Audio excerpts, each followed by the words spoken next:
Piston fan. Their slogan was, we come to work. That's what Detroit about. That's why they used it. It's a team thing. They won 2 championships, a team. There was no star. No mayor can come in here and be a star. It's a team thing. No governor should come in here and think you can do it by yourself. It's a team thing. You got communities. They got ideas, too. The only thing wrong with Detroit, people have lost hope here. Residents, city workers, so much corruption, they lose hope. But I grew up here. I love this city. I think it can come back.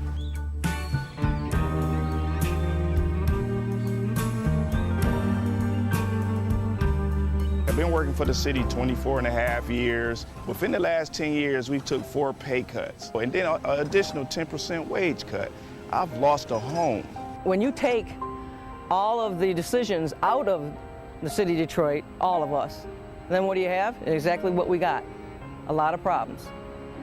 Every time the city seems to fall into a problem, it's always on the backs of us workers. You wake up out of a dead sleep and you jump behind the wheel and take off driving and try to get everybody there safe, not knowing really what you're pulling up to. I'm not eligible for Social Security, so the pension is my sole salary at this point. We've been in business here 39 years. We've seen a lot of changes in Detroit. The area was a lot of industry, a lot of city workers. It's getting very tough for the city workers. It's getting tough for us as a business people. Response times are increasing because of the closing of companies, which takes your insurance rate through the roof. So all the things that affect us affect the citizens. I worked for the city in different capacities for 29 years. I feel like an old jacket. They use me up and they throw me away. In my condition, nobody's gonna hire me. I'm 68 years old. Half the times, I can't get my blood pressure medicine. It's either feeding myself blood pressure or paying bills. $754. By the time they take all the deductions for I have my car insurance, my house insurance, and my health insurance taken out. So the time they take all that, I'll get about $300 after they take all that out. I don't understand it. I can't see how the governor's allowing this to happen and what they're doing and they want to blame it all on the seniors. Not only the seniors, but the city workers. And we worked hard. I know I worked hard. I've been in Detroit since 1946. I was 14 years old when I came in. I don't live large at all. I wish I could. I don't know when the last time I've been shopping. I only get $1,100, and I'm 81 years old, and I need every penny that I can get and that I do get. And I'm very, very upset about the idea of them taking away my pensions that I worked 30 years for. I think it's terrible that they talk about Detroit like they do, because Detroit has been very good to me. I have a lot of city workers coming in with their uniforms on, Detroit Water Department, Police Department, Fire Department. I get a lot of people, the Border Patrol come in. So if I lose that customer base, I'm going to be in a position where I might have to close down. If they take away their pensions, if they start cutting jobs, it's going to cut into a large percentage of not only our business, but other businesses that are in the city of Detroit. We're here. We've been here for 26 years. We're still trying to do business in the city. Detroiters are survivors. They tough, they adapt, but only can do so much when your politicians are ahead of you and we're not on the same team. We're not gonna let Detroit be erased, bulldozed to where we're gonna fight to the bitter end. Detroit gonna survive.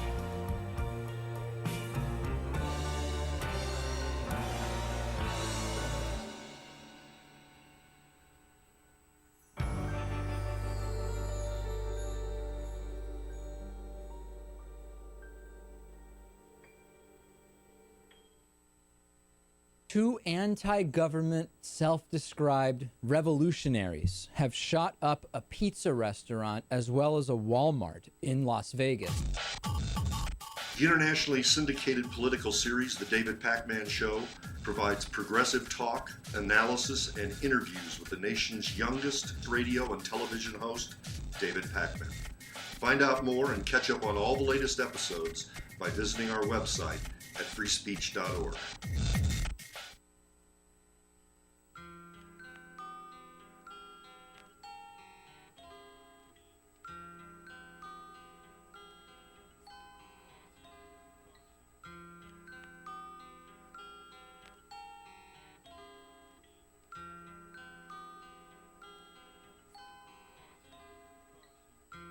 Just this month, my bill was like $138. Even at one phone call a week cost me $40 to $50 every month. I am living on a fixed income of SSI, so this is really a great hardship. Families are being punished. When they incarcerate your children, they incarcerate the whole family. In 2011, the Media Action Grassroots Network, Working Narratives, and Prison Legal News founded the Campaign for Prison Phone Justice, an effort to call on the FCC to address the cost of interstate phone calls. The campaign mobilized prisoners to send hundreds of letters. Advocates and families filled out postcards, met with elected officials, and signed petitions. Partnerships were formed across the political spectrum and with groups in the criminal justice, civil rights, and public interest community. The film distribution company Participant Media and director Ava DuVernay joined the fight through a social action campaign tied to the release of the feature film Middle of Nowhere.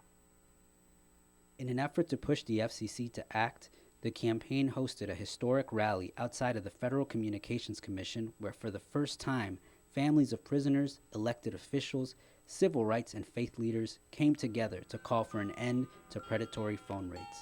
We're all held captive when predatory phone companies gouge our families. My son has been incarcerated now for over 10 years, and my husband estimates that in the time we spent over $25,000 on prison phone calls. My hero's not yours, you probably arrested them. Your schools probably neglected them. They spawn thoughts, you probably infected them. Feed us what you feed us, you can lay us next to them. FBI call it major crimes. Babies making babies cry.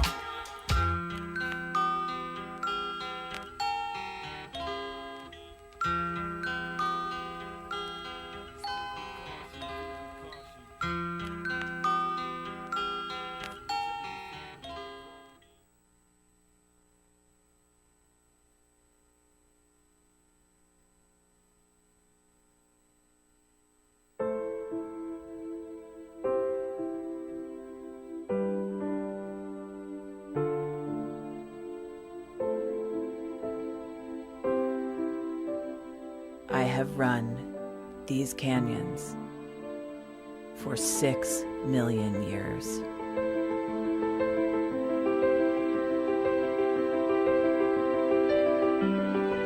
I have traveled from the Rocky Mountains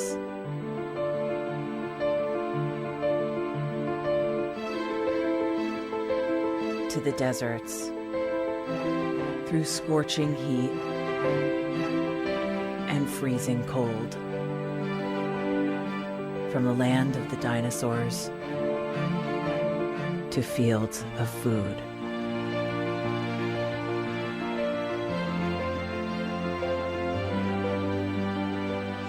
I lend my hand to states, 2 countries, 9 national parks, and 36 million people across an arid West.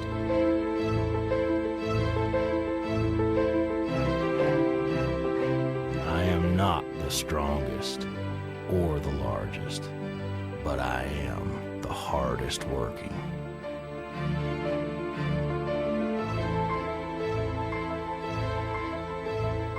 People love me. My playfulness, my beauty, my power.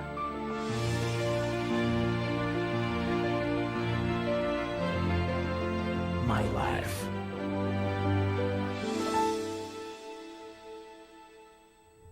But I don't think I can offer any more. I am tired. I am tired, tapped, and tied. Of the hundreds of major rivers in the world, I am one of the few who no longer kisses the sea. Battles to harness my soul have been won and lost. Use me wisely, and I will sustain you. Use me like you have, and I will break. My name is Red. The Grand River Red.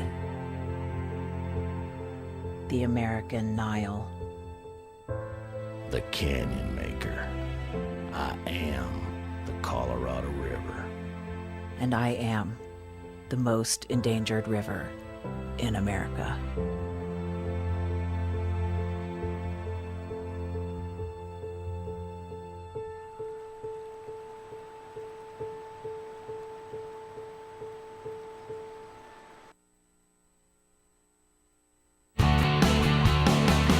Broadcasting around the nation, on your radio, on your TV, and online. This is The Bill Press Show. What up, kiddos? It's me, Clinton Yates from the Washington Post, filling in for Bill Press.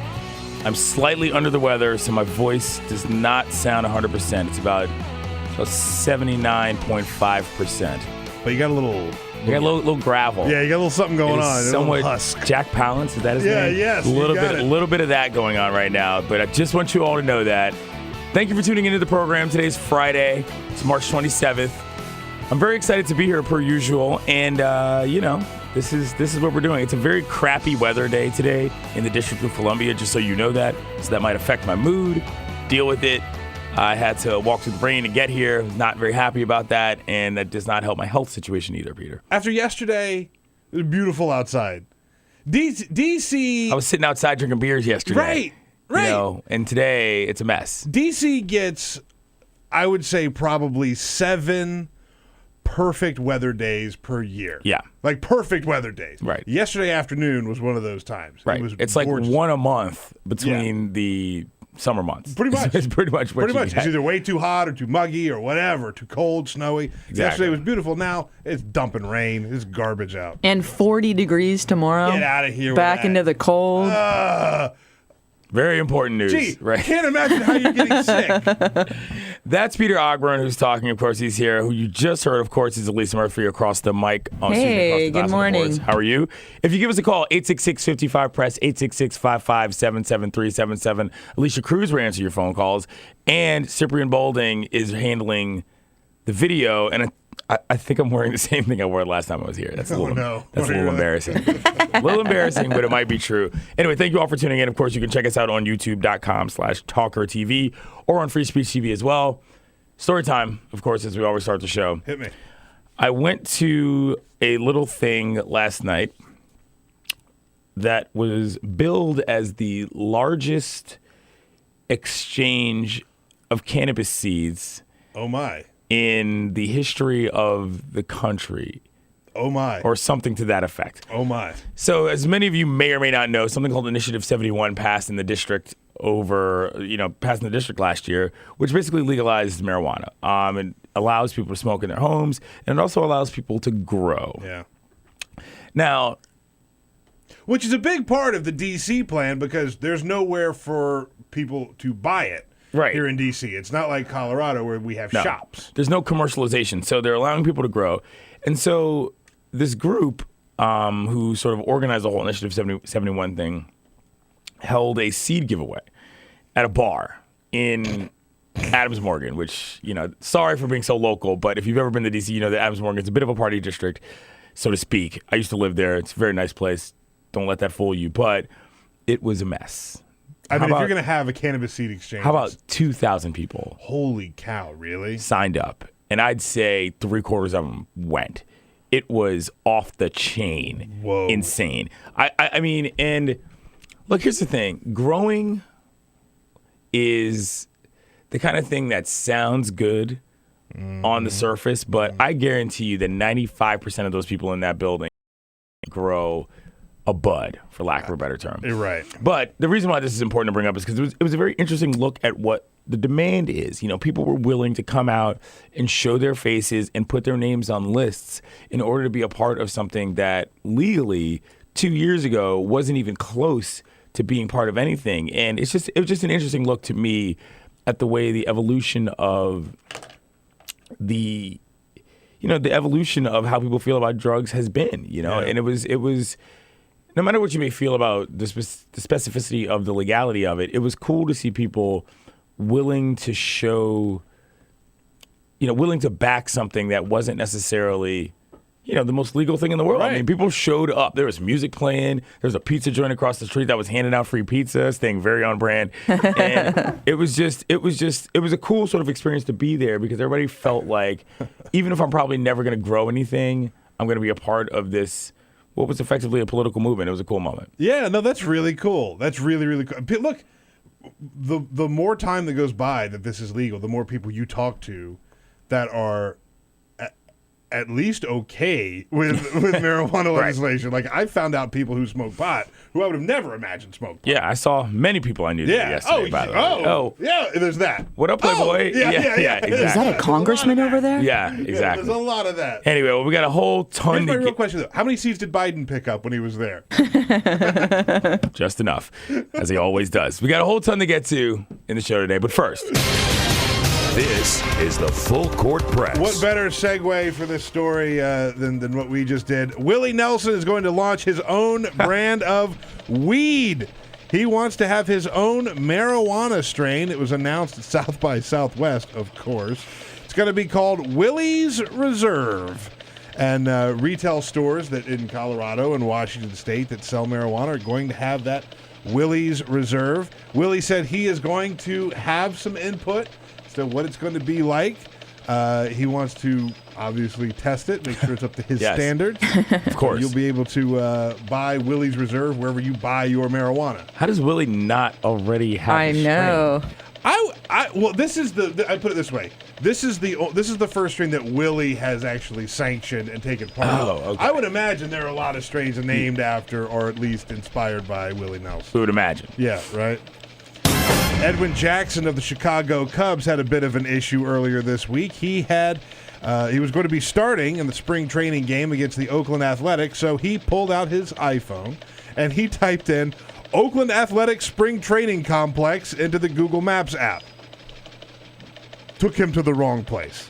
What? It took him to the wrong place. It took him to Phoenix Municipal Stadium, which is not where they play for spring training. They play at Hohokam Stadium, which is about 5 miles away. Edwin Jackson missed his start because he went to the wrong building. Edwin Jackson did a stint for the Nats for a while, and he also played for the Tigers for a while. He was a good pitcher. Yeah. Dude, he botched that based on a Google Maps error? That is embarrassing. Athletics Training Complex. Look. That's a Willie Nelson situation And he's blaming his app. Wow. Yeah. And here on the Bill Press Show, we represent the 202 here in Washington, D.C. But here's the thing. Did you know that by 2019, we're going to run out of 202 numbers? We're going to exhaust that 202 area. There will be no more 202 numbers that we That's can not make. true. I'm challenging that. You're challenging that? By 2019, all the people who already have those 202 numbers, there's a high population of old people in D.C. Those people will be dead. That won't actually be a problem. That's okay. That's just so you know. I'm going to thoroughly refute that. I believe that story has some merit. Okay. And I'm sure somebody did a lot of research. But I'm telling you, the only people who have all those old school 202 numbers are like my aunts and uncles who are not going to be around in 2019. All right. So, all right. Just so you know. But I bet there's a lot of lobbyists that decide to have a 202 number just to act like they have an office here, but they're not even here. That's true. So I wonder how many of those numbers are out. But a lot of those landlines, those are clear up. Yeah, good point. That's a cool story, though. There you go. All right. Now that we're done with the foolishness, we got to get to the reality, which is, what everybody's seeing on their screens. I mean, there's just no other way to start with anything other than this, which is the situation with the Germanwings flight. I'm not a breaking news guy. I try to look at stories and just sort of analyze what I see. And from what it looks like right now, a young man who had psychiatric trouble, who was a pilot, decided to take down a plane for reasons that we don't know, killing 150 people, including himself, total. And, listen, I know it's radio, and I know that we're supposed to say words, but it's really difficult to really sort of talk about this because there's no real way to explain what you're seeing. To break down some of the details, he apparently took like a 1.5 year long break in his pilot training because of a depressive episode. And listen, I'm not going to pass judgment on anybody's brain abilities, but you start to wonder if that happens, should somebody be denied an ability to fly a plane? You start to wonder what could it have possibly have been like to be on that plane. We're watching television and you're seeing various diagrams. You're hearing things like the passengers are screaming in horror. I mean, it is a terrifying story, Peter. You know, your first reaction to this notion that it went down on purpose was what? Absolute and utter shock. Like, I didn't know what to think when the story first came out because it took us a couple days to get to this point where yesterday the prosecutor confirmed that it was intentionally put down by this co-pilot. There's still a lot of unanswered questions. How the hell does the pilot not be in the cockpit? Like, how does the pilot not be in the cockpit? How does the pilot not able to get back into the cockpit? I don't understand that at all. How is one person able to hold an entire plane hostage that way using technology and practices that were put into place to prevent these types of things from happening? When you hear the stories of how they came to this conclusion because they heard the banging on the door from the pilot who was trying to get back in, all I can think is just the scene of being a passenger on there and witnessing this all go down. And you're in the Alps. I mean, we're talking high altitude mountains. You know, this is not like some sort of random mistake. You fly in a plane into a mountain, you know you're going to die. It's a frightening circumstance. What you brought up, though, about the pilot not being able to get back in is something we want to talk about with you guys. 866-55-PRESS, 866-557-7377. Do you think that maybe, just maybe, some of this plane security should be scaled back? Because that's the technology that was put into place after 9/11 that was designed in order to keep people who are trying to hijack planes out of cockpits from flying planes into American landmarks. Now, as it turns out, it's keeping people from saving people's lives. Do you think that there's any merit to maybe rolling back these security situations? 866-55-PRESS, 866-557-7377. Give us a ring. You know, it's been 14 years since 9/11. We're close to 14 years. Things haven't progressed since we made those changes for security after 9/11. We're still using the same security procedures. We're still going through these TSA lines, having to take off our shoes, limiting what we can take on. And I'm sure that a lot of these are based in common sense, but my point is maybe it's time to relook at these things when we had this knee-jerk reaction after 9/11. I'm with you. 15 years is a long time. Yeah, like, let's take a look. That's just the fact of the matter. It's a long time, and the other thing is that you might want to change the paradigm on this. This isn't the first time that a pilot, and I'm not talking about somebody who was piloting the plane. I mean an actual pilot put a plane into someone who's hired to fly a plane. Exactly. Tried to kill themselves or kill anybody, you know, with the aircraft that they were hired to use. This isn't the first time. So maybe as opposed to just looking at the customers as the only potential, you know, it's just time for a different look. 866-55-PRESS, 866-557-7377. Do you think it's time that we relook at all of our security procedures, considering what just happened on the Germanwings flight? I'm Clinton Yates, filling in for Bill Press on a rainy Friday in the District of Columbia, most powerful city in the world. We'll be back. This is the Bill Press Show.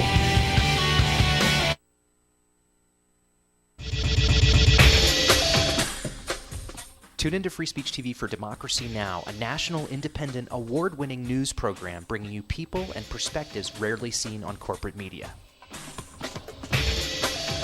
Grunt work. Love it, hate it, useful, not useful. Necessary. Our social entrepreneurs are people who have been on the front lines of social change. I've learned so much from talking with them. This is Cafe Impact, and I'm Jonathan Lewis. I will say that I think is a challenge for anyone, especially the new workforce as they come in, is the ability to accept grunt work with grace.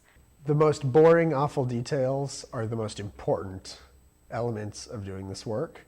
From the way you save names in your Rolodex to the way you bank and you deposit checks. The truth is, this work isn't glamorous, it's rewarding. You don't go into this for the glamour, you go into it for the impact. And so it takes that determination to do the scut work to actually get anywhere. It can be really challenging in a first job for someone who's coming out of finishing school to have the enthusiasm that they do to make the type of social impact that they've dreamed of. And now they're here in this first job, and all of a sudden they're shouldered with all this grunt work. And they don't understand, and they don't get it, and they're resentful. Talk more about the power of answering phones. Sure, I did that myself, took out the trash, cleaned offices when I had to, and it's all good. There's power in being a good team player and in being somebody who sometimes has to support other people's leadership before you get to have your own moment in the sun. Is it hard to wait? It is absolutely hard to wait, especially if you're an alpha female like I am. I think grunt work can help a new employee build trust internally and teach them the nuances of how an organization is run so that they can have a real good sense of what HR is doing, what finance is doing, what all the other departments are, and that actually makes them in the long run. So in my role on a daily basis, I literally can be looking at a new venture in software. We could be looking at a microfinance deal. I could be making coffee, taking out the trash, and riding a tractor on any given day. Have you found people who thought it was demeaning that they were given this job, work in the front office and make the coffee when they graduated with all A's from this great university? And, yeah, people like that just don't last very long in our world. If your approach to life is that, you're so smart and you're such a fabulous entrepreneur that you can't understand why people aren't giving you opportunities, it's really hard to advance.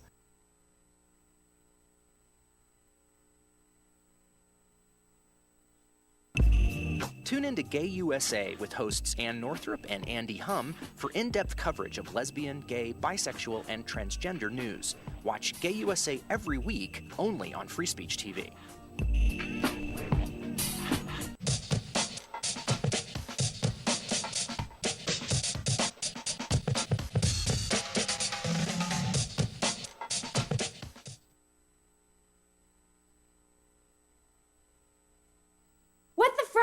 What the frack? What the frack? What the frack? President Obama, are you fracking kidding me? Reopen the EPA studies. In Texas, Wyoming, and Pennsylvania. Fracking pollutes our oceans. Fracking poisons our water. Fracking makes climate change worse. Fracking relies on toxic chemicals that cause cancer. Ban fracking now. Ban fracking now. Go on. Ban it. Ban fracking now. Please.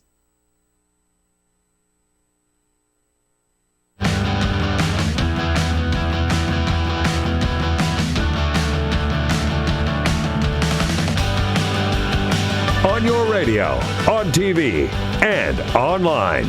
This is The Bill Press Show. And my name is Clinton Yates. I'm a columnist for the Washington Post. I'm filling in for Bill here on a Friday.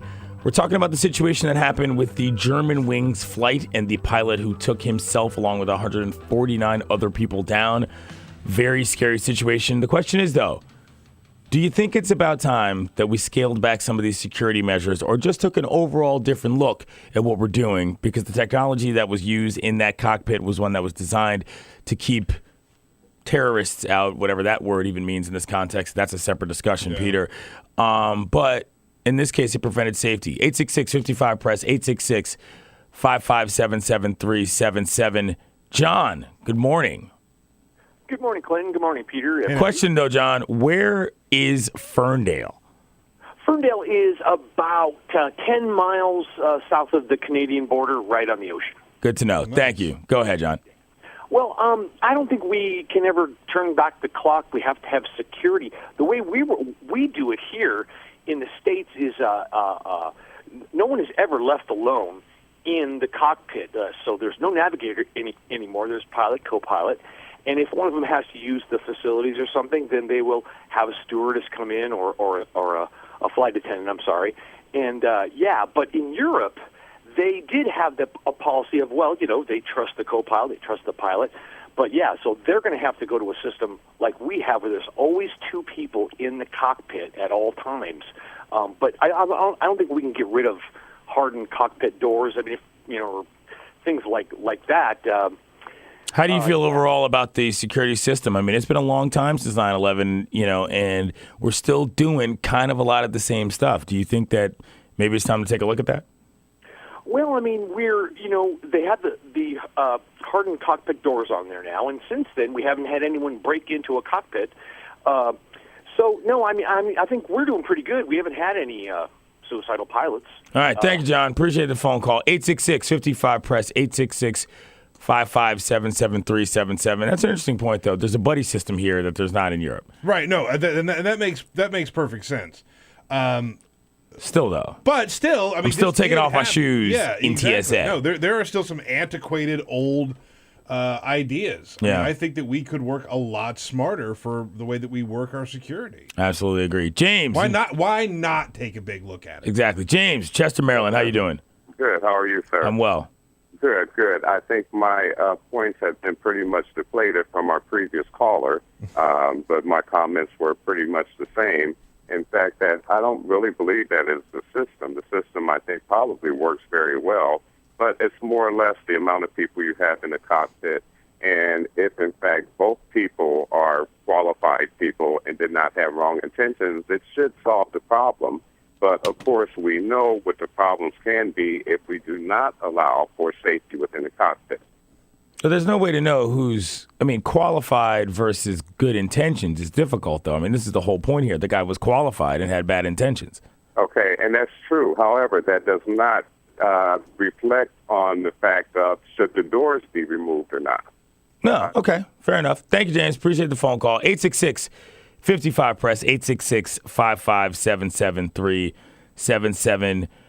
I think the larger question you make, the larger point you make there is huge because I know every time I fly, if I get that TSA pre-check, it is, oh my God, it is a gift from the heavens because the fact that you've had to build in so much just, I don't know. It used to be the flying was kind of a fun thing to do. It hasn't been that way. I couldn't agree with you more. No. I used to look forward to flying, and now it's just like, oh, jeez. Right. I gotta do this whole thing. I gotta make sure I wear the right shoes. Yeah. God help and you. Socks. And Yeah. You Socks gotta are have critical. a good sock game if you're gonna, because you know people are gonna be looking. People are gonna be looking. You might be standing in them for a while. This is not a joke. And God help you if you wear flip flops. Yeah, standing on some cold floor in the middle of Milwaukee is terrible. 866-55-PRESS. Debbie in Utica, how are you? Hi, pretty good, and you? I'm well. Okay, I think that they should do away with the deadbolt lock in the cockpit door, and they ought to have a camera in there also, and they should keep the keypad, though, and there should be at least 2 people in the cockpit at all times. All right. Thank you, Debbie. That's a good idea. Cameras are a great idea. I mean, at this point, the black box seems almost as antiquated as anything. We got to find some box so that we can, listen to the audio. Like live feed. Have a live feed. Why not? Scary situation. We're in the future.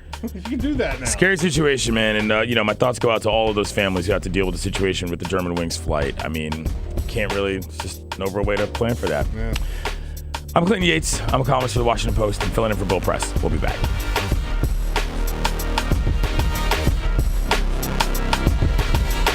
This is the Bill Press Show. This is my computer. This is your computer. Let's go on the internet. Let's go. Click it. Yes. Okay. I cursor in between the R and the E. Pressing dot, I want you to just push the period. She's gonna love me all over again. That's it. Jamaica, here you come. Here we go. Good job. Thank you. Thank you. And I did it by myself. Feel smarter. So, I'm kind of new here, but I've noticed a trend. My human does this funny thing where she goes around and gets all my toys, and then she hides them in that basket by the door. But it's always the same basket, and it's always in the same place. And then she acts so surprised when I find them, but, she's putting them in the same basket. Again. It's like, hello? That's where you put it last time. You were the worst at hide and go seek.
So, same time next week?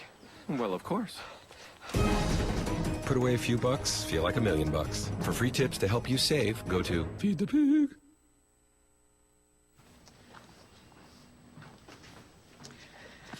All right. I know this isn't any fun to talk about, but we should. Okay. So who's going to do what? I'll pack the dead batteries. Great.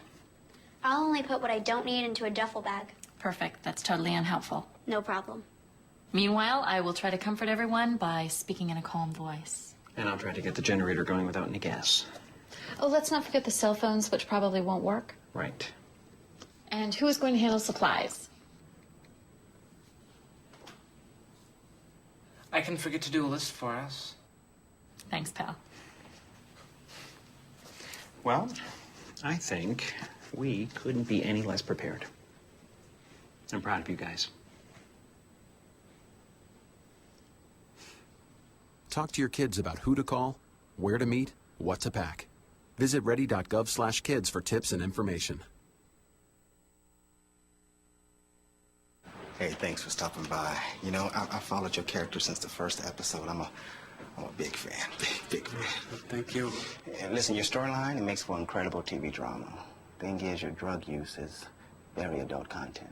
Too adult for the kids. So I'm gonna have to block you. Oh, man. Yeah. Well, have a good one. You're a nice lady.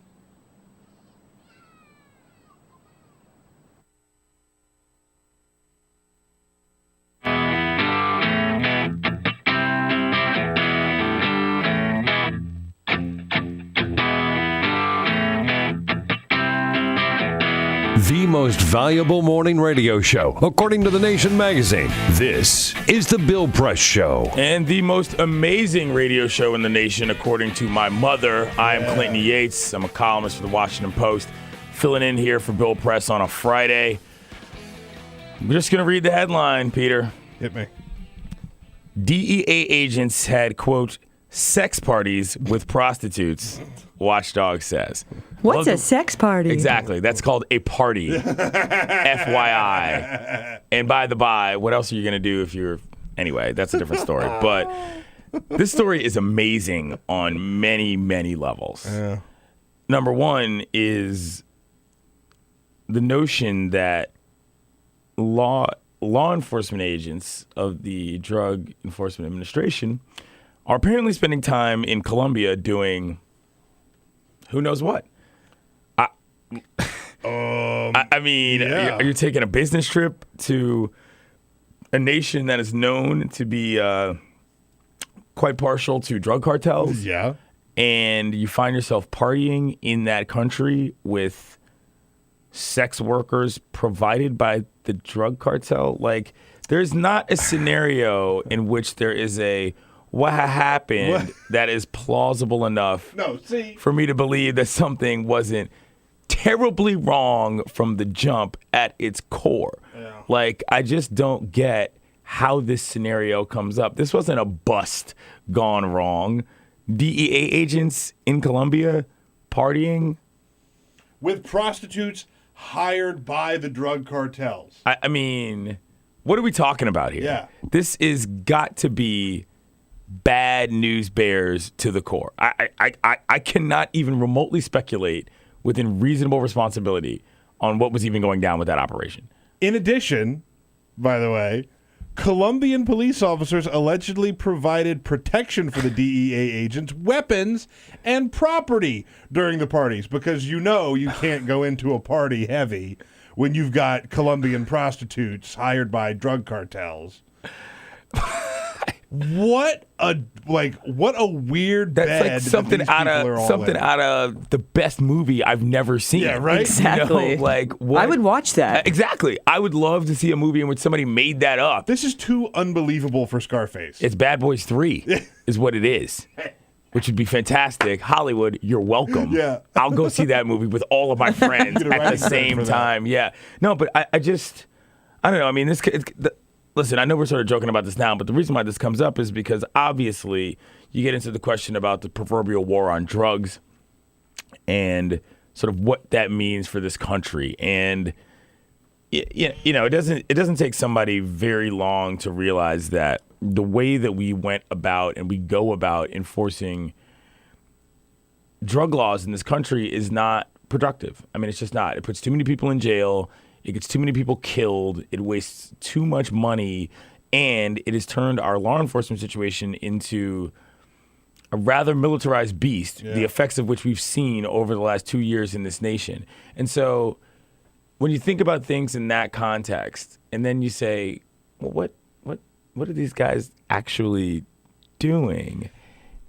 If you're in, pardon the pun, in bed with the people that you claim are creating a problem for our nation on foreign soil, I'm sorry. You've got to believe that something is very much not right about the way we're going about doing this. I can draw a really easy parallel between what we were talking in the last half hour and this, when we talk about outdated procedures, outdated ideas. This war on drugs of ours is so outdated. And very few things have changed. The marijuana stuff here recently, where the federal government is basically just saying states can do whatever you want, we're not going to get involved, is a huge step. But there's still a lot of people going to jail for a very long time. Absolutely. For small amounts of what's legal in another state. So we've got real problems with our drug situation. And this idea that the DEA, which again could use an overhaul and a look at how they're doing business. I'm sure this is how they've done it for years and years and years and years. Did you see? Listen, the suspensions, agents receive suspensions of 2 to 10 days. Oh, word? Okay. Go to your room without dinner. You'll go sleep it off and then come back. I'm flabbergasted by this because I just don't understand what the scenario is here. Like I'm going to need a little bit more explanation from the DEA on this. Sorry. Yeah. I'm just not going to stand there and be like, oh yeah, my bad. Party got a little loose, fam. You know what I mean? And it's like, nah, it was a little more serious than that. And the sex parties, the prostitutes part of it. I'm sorry, I'm buying into the sex party stuff because, I mean, obviously I am. Clearly, but yeah. the prostitutes, the hiring of the prostitutes for me comes a little bit farther down the list in terms of things that need to be addressed. Absolutely. Yeah. Hey, listen, you're at a party, do your thing. Sure. That's fine. I'm but not bothered by that. I'm going to need to know what you were doing in Colombia. Right. Heavy on the steel. That's the larger Yes. question. I don't care what you're doing as far as these parties are concerned. Everybody has fun as the way that they want to. The larger scenario is what's concerning to me. This is a Politico story, and our old friend Jason Chaffetz from Utah. I say our old friend because I'm from D.C. You can look that up on your own time. He said, quote, "You can't ignore this. This is terribly embarrassing and fundamentally not right. We need to understand what's happening with the culture. Anytime you bring a foreign national into your room, you're asking for trouble." First of all, that last quote is outrageously insane. Yes, it is. Anytime you bring a foreign national into your room, you're asking for trouble. No, that's called diplomacy. Yeah, that's right. What, Come on, that's dude. what people do. But his point is correct. This is terribly embarrassing, and fundamentally not right. Yeah, what's going on? What's going on? I think for a guy like Jason Chaffetz, whatever that guy, I think for him the problem is all about the prostitutes and all that type of stuff. Oh, so you're saying that he thinks that there's just a moral clause I here think that's been I think breached. this is a morality problem for him. That's interesting. I have a problem with it for the different reasons. I'd be curious to see and make sure that they actually go through this story and get a real answer for it, aside from the sexy headline of sex parties. And let's face it, that's a pretty sexy headline. This is a pretty unbelievable story. As an aside, do you know what football team Jason Chaffetz played on? No. He was the kicker on the BYU 1989 Holiday Bowl team. Really? Yes. Of course. I know this because I know this because he's very famously done a lot of things to screw DC. That's a different story. yeah. But there's an episode of Cheap Seats on ESPN where they go through the highlights of this Holiday Bowl. Really? This Ty Detmer went nuts in this game. Yeah, I know that's a name. This is so inside right now. But and they go to I guess the Holiday Bowl's in San Diego, and they go to SeaWorld beforehand. Okay. And Jason Javits is there, like in a whatever, a life vest, like doing those stupid tricks with the penguins and all this stuff. And That's so amazing. now that guy is now commenting on what's going on with the DEA. But I'm going down that rabbit hole now to try and find that absolutely. It's 20 minutes. I mean, I watched highlights of a football game from '89 that I don't care about. Sidebar. They had two opportunities that could have gotten them back in that game, in which it would have required Jason to come in and kick. Coach elected against it, went for it twice, and they lost the game. So he now doesn't really like Joe Paterno because Joe Paterno was the other coach in that game who beat them. How funny is that? And when there was a Congress resolution to try to get this was pre-Sandusky, to try to get some sort of, one of these ceremonial recognition things. There were 3 total people who voted against it. Guess who was one of them? Really? Straight up. Oh, my gosh. Petty. We know, Jason. We know. It's on TV. Anyway, look, I'm Clinton Yates. I'm filling in for Bill Press. It's Friday. It's raining. I'm a little tired. I wore the same thing. I'm on the same clothes gang, which is sort of embarrassing. But when we get back, we're going to talk to somebody smarter than me. It's Bill Press Show. This is the Bill Press Show.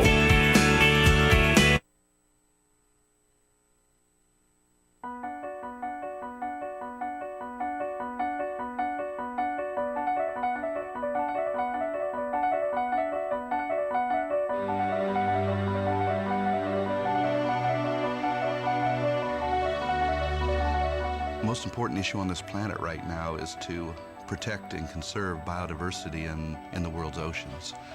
And I don't think people realize just how intimate our connection is with the oceans themselves. Not only do they provide the very foundation of life and control our weather, but life just simply could not exist without a healthy ocean. The real problem, though, is apathy. It's all out of sight, it's all out of mind, and people don't even think about it. But it doesn't matter whether you live in Peoria or on the coast. The fact is, whatever happens in the ocean affects all life forms on the planet Earth. If the oceans die, then civilization collapses. We all die. We cannot live on this planet without the oceans. This is, in fact, not the planet Earth. It's the planet ocean, but because we're a land-dwelling species, we refer to it as Earth. But it is the planet ocean, and the oceans are the heart and the foundation of all life on the planet.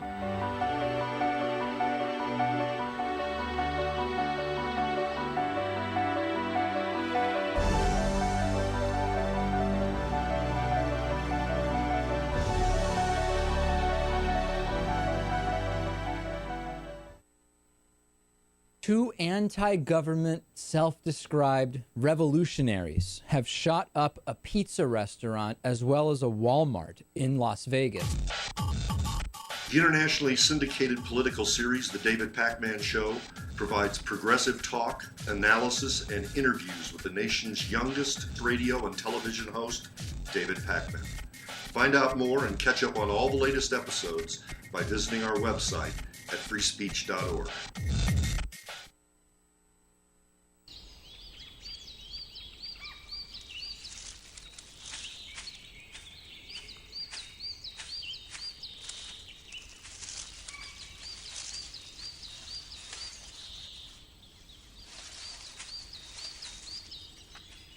At Earth Justice, we defend the environment in the courtroom. Join our fight. When you take a seat, you take a stand. Earth Justice, because the Earth needs a good lawyer. Tune in to Gay USA with hosts Ann Northrup and Andy Hum for in-depth coverage of lesbian, gay, bisexual, and transgender news. Watch Gay USA every week, only on Free Speech TV.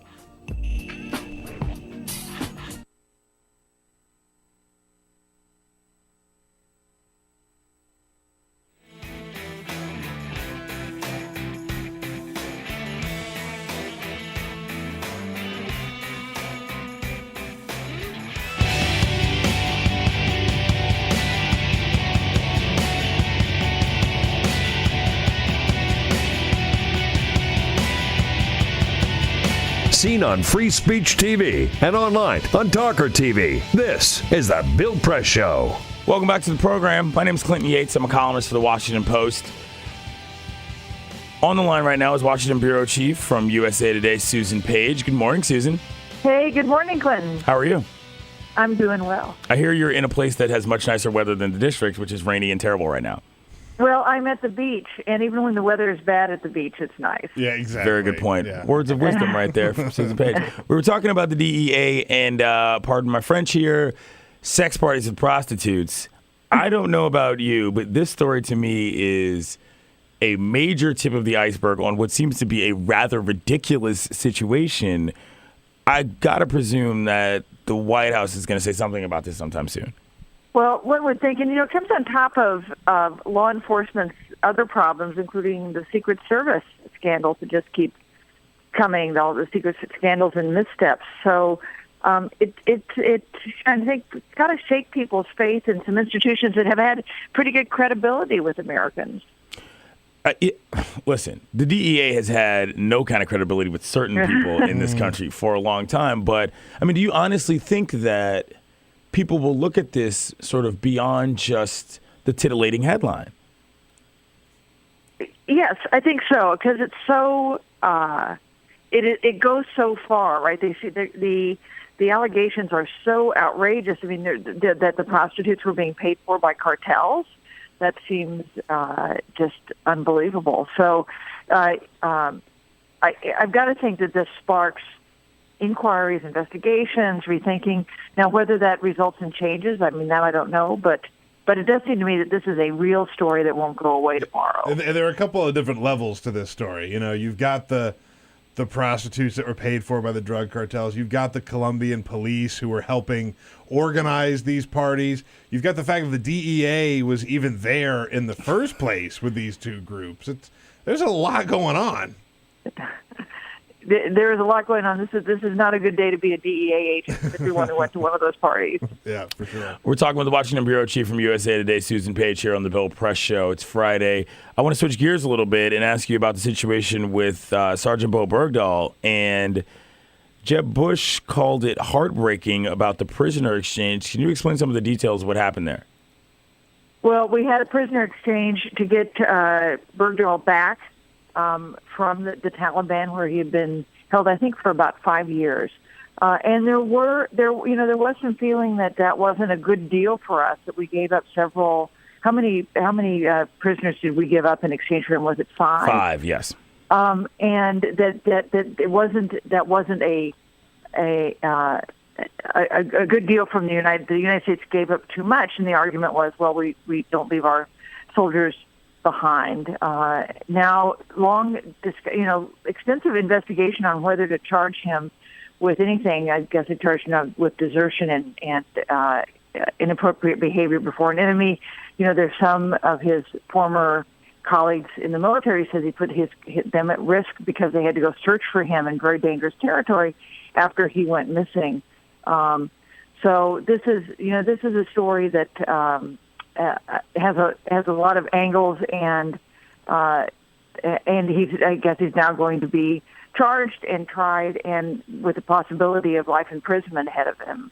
Part of this, for me, Susan, that I'm really waiting to see is to find out what the defense says about why he walked off in the first place. I think that's a big piece of this puzzle. It is, although it looks, according to what we know, it looks like he walked off voluntarily, right? We don't think he was captured. The story that he lagged behind this patrol unit and got captured, apparently not true. Apparently he voluntarily walked off base. Yeah.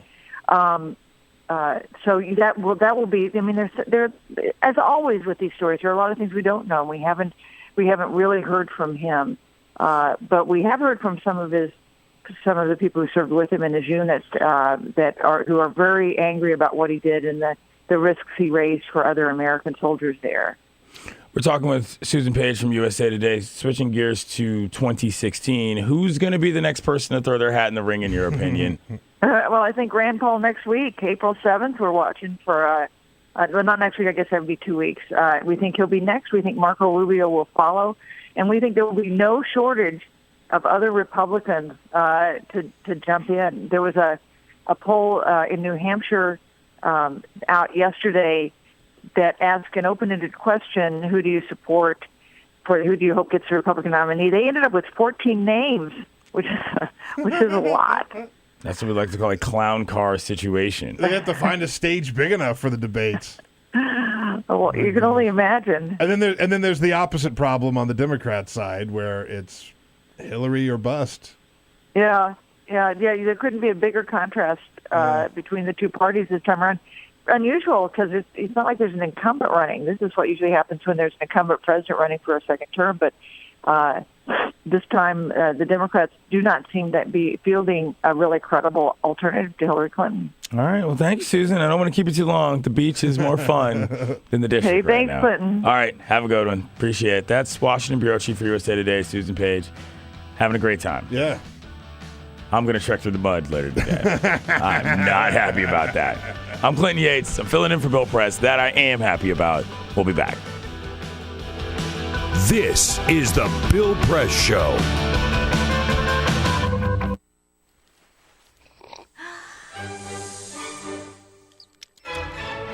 When I started learning about nutrition, about which, by the way, much less is known than you might think, I learned that what mattered most about one's health was not necessarily the nutrients, good or bad, that you were consuming or staying away from, or even the calorie counts. But what predicted a healthy diet more than anything else is the fact that it was being cooked by a human being and not a corporation. Corporations cook very differently than people do. They use vast amounts of salt, fat, and sugar, much more than you would ever use in your own cooking. And the reason they do that is those are three incredibly attractive and incredibly cheap ingredients. And when they're layered properly, as in a chip or pastries and forms of junk food, they're incredibly addictive. They really press our buttons. They activate our dopamine network, our cravings. And in fact, people in the industry, they don't talk about addiction in the food industry, even though they traffic in addiction. They talk about craveability. It's the same thing. And snackability is another term they use. It's a lovely word. And then the last point about corporate cooking that's important to understand is they cook different stuff than you do at home. What they're good at, in general, they don't cook that well, but things like chips, they cook incredibly well. And here's a classic food that if you make it yourself, if you've ever made French fries, you have to wash the potatoes, you have to peel the potatoes, you have to slice the potatoes, you have to fry them in a lot of oil, you have to spatter your entire stovetop, you have to clean up, and then you have this pot of oil you have to get rid of. I mean, it's really difficult, and it's a pain. They're wonderful, but it's a pain. And if you make them yourself, you'll only eat them every 6 weeks, 2 months, because it's too much work. But when you let corporations cook for you, it's so simple and so inexpensive, and they're really good, that you will have them twice a day, as many people in America do. So you see the kinds of foods you end up with are these labor-intensive foods and desserts. These special occasion foods become everyday foods when we let industry cook for us. Eat anything you want, just cook it yourself.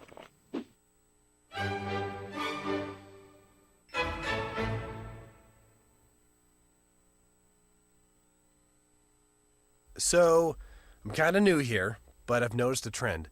My human does this funny thing where she goes around and gets all my toys, and then she hides them in that basket by the door. You know, but it's always the same basket, and it's always in the same place. And then she acts so surprised when I find them, but, you know, she's putting them in the same basket. Again. It's like, hello? That's where you put it last time. You were the worst at hide and go seek.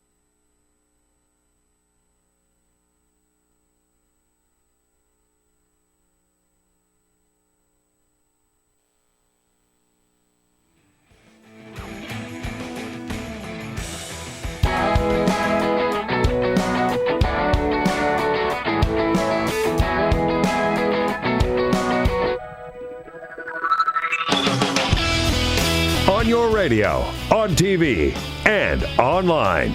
This is the Bill Press Show. Welcome back to the program, kiddos. I'm Clinton Yates. I'm filling in for Bill Press. I'm a columnist for the Washington Post.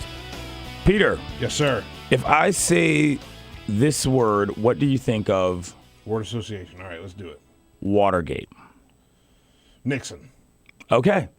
Now, for those of you who don't know, the Watergate complex is actually not just a building. There's a hotel. There's all sorts of other things there.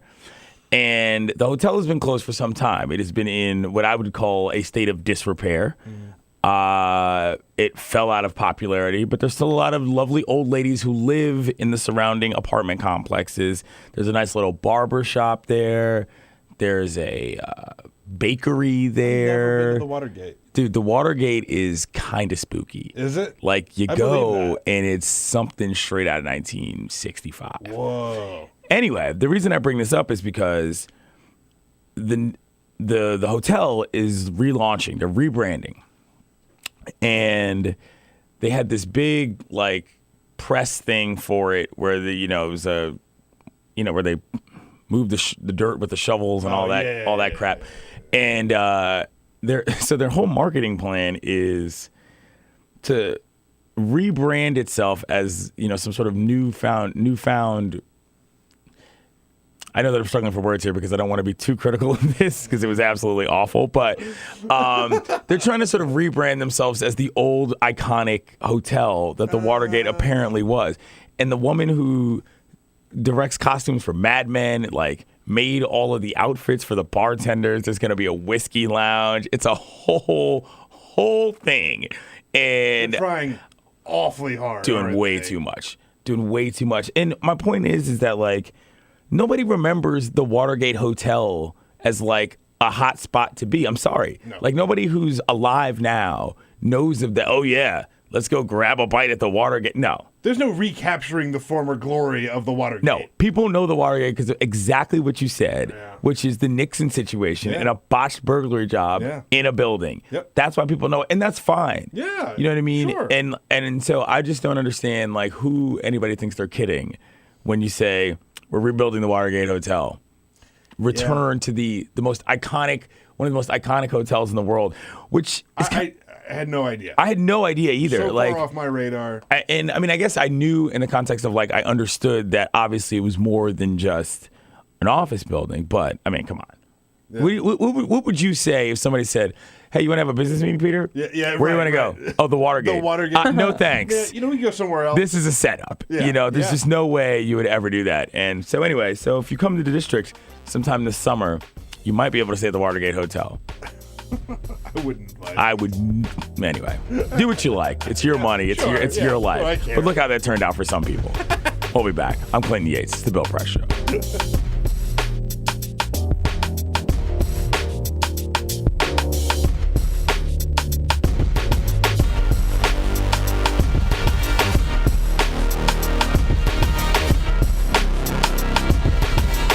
This is the Bill Press Show.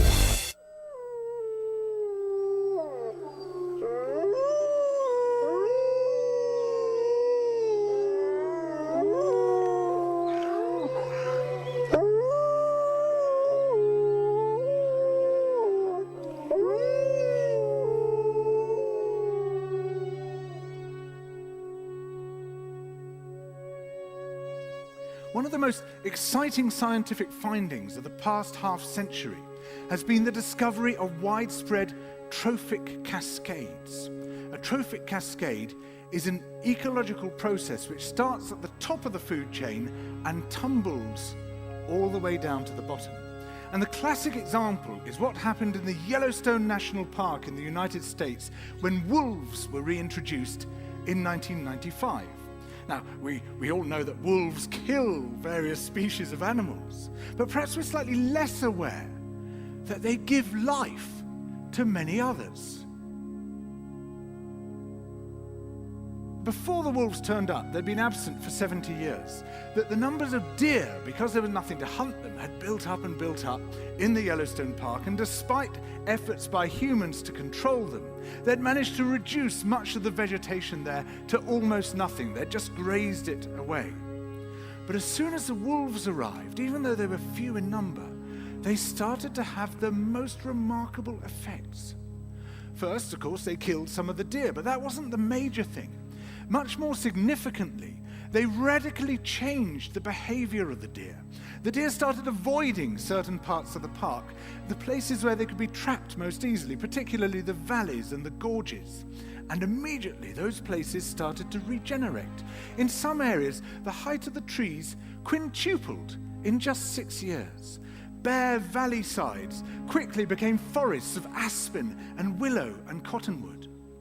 And as soon as that happened, the birds started moving in. The number of songbirds and migratory birds started to increase greatly. The number of beavers started to increase because beavers like to eat the trees. And beavers, like wolves, are ecosystem engineers. They create niches for other species. And the dams they built in the rivers provided habitats for otters and muskrats and ducks and fish and reptiles and amphibians. The wolves killed coyotes, and as a result of that, the number of rabbits and mice began to rise, which meant more hawks, more weasels, more foxes, more badgers. Ravens and bald eagles came down to feed on the carrion that the wolves had left. Bears fed on it too, and their population began to rise as well, partly also because there were more berries growing on the regenerating shrubs. And the bears reinforced the impact of the wolves by killing some of the calves of the deer. But here's where it gets really interesting. The wolves changed the behavior of the rivers. They began to meander less. There was less erosion, the channels narrowed, more pools formed, more riffle sections, all of which were great for wildlife habitats. The rivers changed in response to the wolves. And the reason was that the regenerating forests stabilized the banks so that they collapsed less often, so that the rivers became more fixed in their course. Similarly, by driving the deer out of some places and the vegetation recovering on the valley sides, there was less soil erosion because the vegetation stabilized that as well.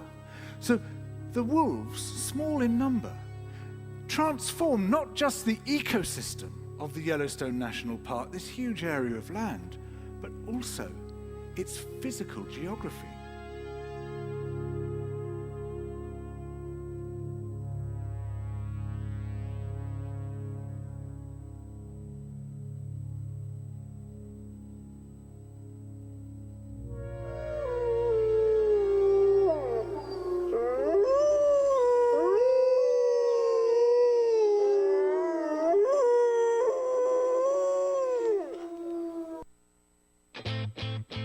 What gets you into college? Good SAT scores? High GPA? Lots of extracurriculars? Sure, but what you really need is money. If you don't have the cash, you'll need a loan. And we mean huge student loans because the cost of college has risen 1,000% in the last 30 years. This means big money for the banks that collect fees and interest. Now, millions of young people are starting their adult lives with an average of $29,000 of loans on their backs. Altogether, we're talking $1.2 trillion in student debt. And more people are finding it impossible to pay them back. Welcome to the student debt crisis. The increasing demand for higher education and cuts to state funding gave colleges a huge incentive to keep inflating prices. I graduated about a year ago, currently in $35,000 of debt. I am in debt about like $25,000. I owe $23,000. I owe over $50,000 in student loans. 38.8 million Americans owe money on a student loan. And the biggest names in banking are making huge profits off the booming student loan industry. Sallie Mae, the largest provider of private student loans, made $949 million last year. They only give you about 6 months to look for a job. You have to start paying back the loan. It's very pressuring, especially nowadays. It's very hard to find a job. Over half of the students graduating in 2012 could not find a decent paying job. They either had low-wage jobs or unpaid internships or were unemployed altogether.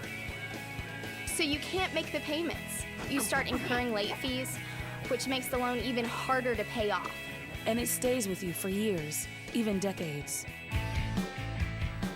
Right now, a third of the people who started repaying their loans are delinquent or in default. That's 13.7 million people, more than the populations of Chicago, New York, and San Francisco combined. Worse, it's not just the borrowers who are in trouble.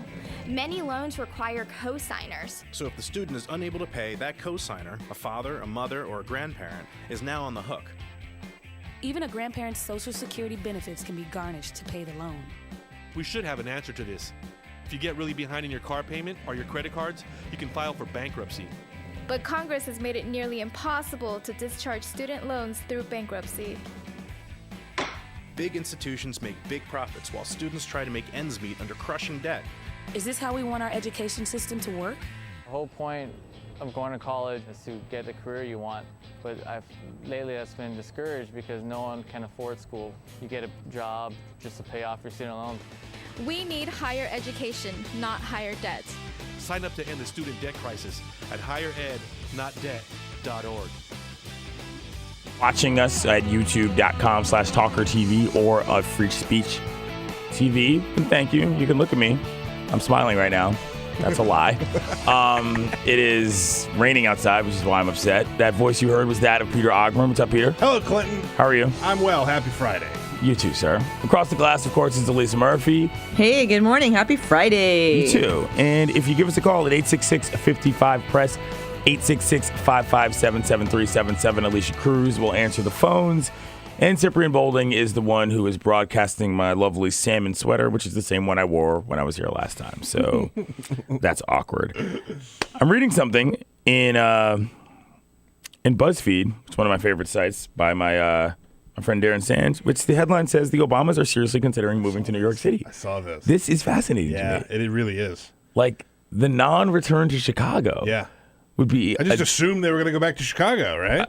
It'd be a devastating blow for the sort of civic pride of that city. I think a lot of people don't realize is that Obama lived in New York before he went to Chicago. So this would be a bit of a return to roots. And part of the story is about potentially building a presidential library because, you know, if you're a president, you have to build a library. It's an American custom that's written in the Constitution. That's not true. But they're thinking about doing it at Colombia, where he went to school, which to me is super cool.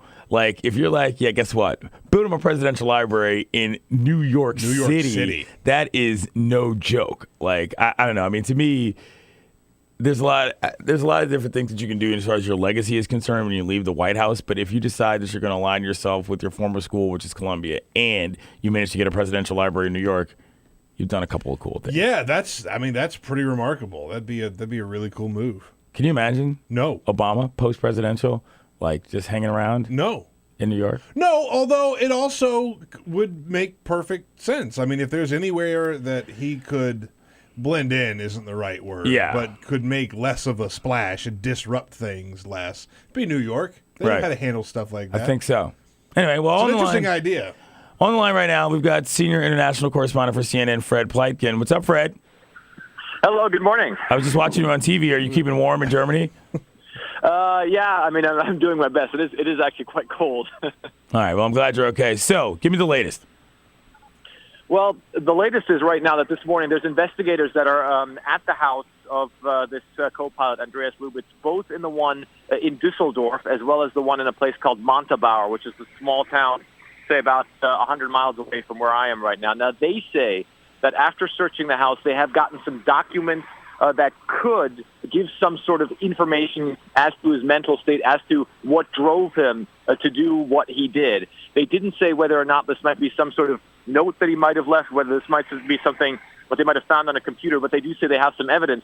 Now, that evidence is going to be taken to France because that's where the investigation is headed. It's in the town of Marseille because that's near where the air crash happened. So all those documents are going to get picked up by French police officers as the authorities here try to decipher what exactly led this man to do this and what exactly happened as well.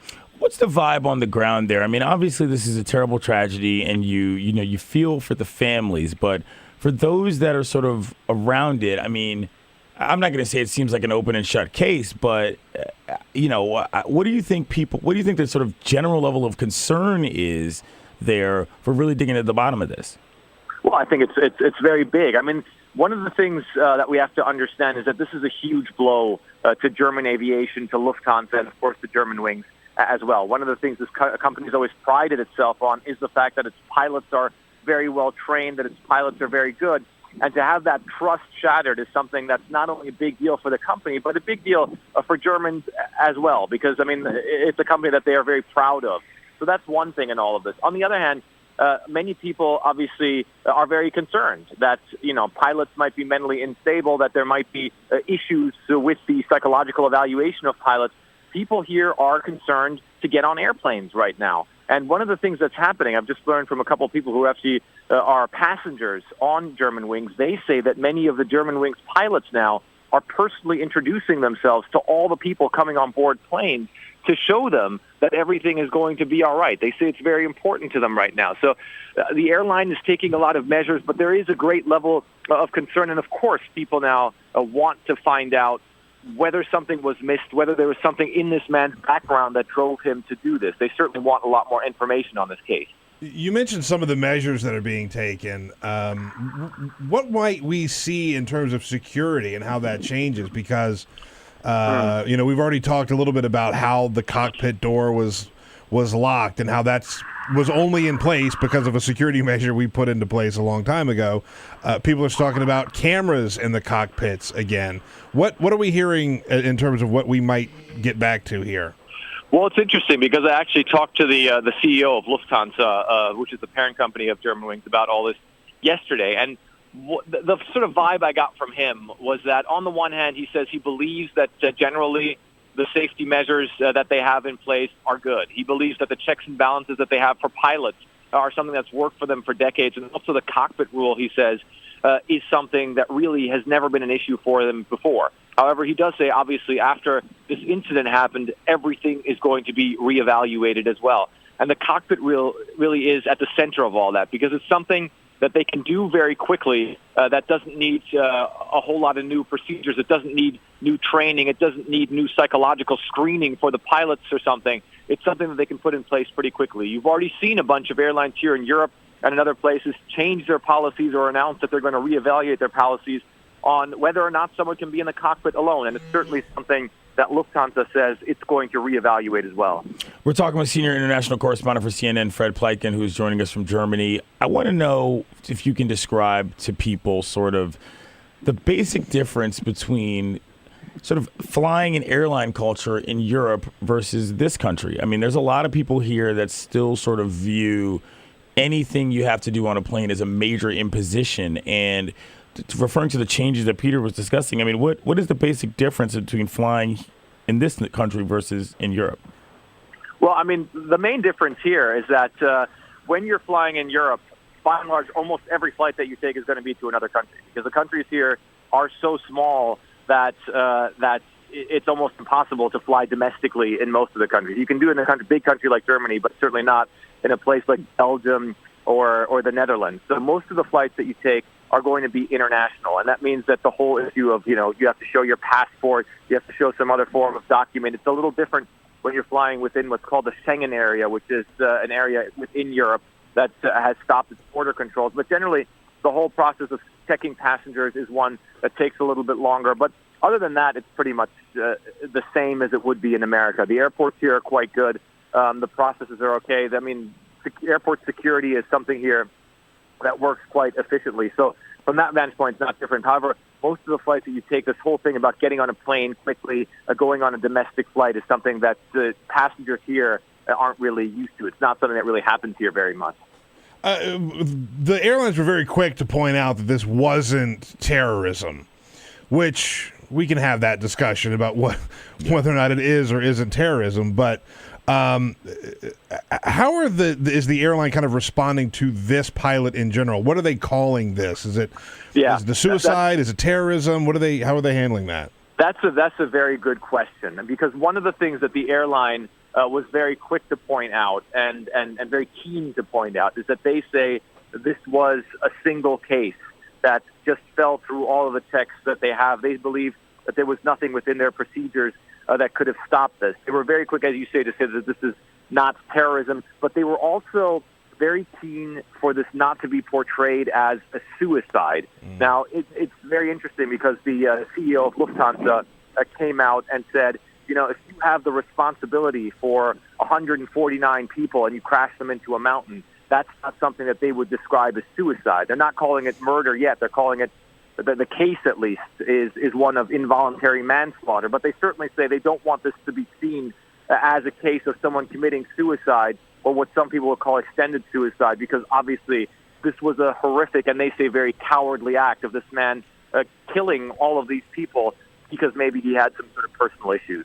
Is the concern there maybe a legal liability one that families could sue if for whatever reason this was deemed a suicide or a murder? I mean, I'm not because I don't really understand that. I mean, if it's not a suicide or a murder, first of all, it could be both.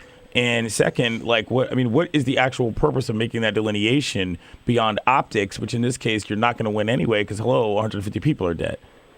Well, yeah, I mean, I'm not sure that they're too concerned about any sort of legal liabilities right now. I mean, I think that Lufthansa is an airline that is well prepared for any sort of lawsuits that come right now. And also, in the early stages of all this, I think that right now they're still in a state where they're obviously trying to help the people that are the relatives of those who were killed. I'm not sure that they're too much concerned about the legal side of this right now. I think what they want to do is they want to make sure that they don't say anything that would deviate from what the French prosecutor is saying. And the French prosecutor at this point in time is calling this an involuntary manslaughter. And the French prosecutor, for his part, also came out and also said he doesn't want to consider this a suicide simply because there were so many other people on board. I think at some point they're obviously going to have to deal with any sort of legal repercussions that come, but I do think that at this point it's still so early in the game that right now they are more in a state of trying to make sure that they deal well with the families of those who were killed.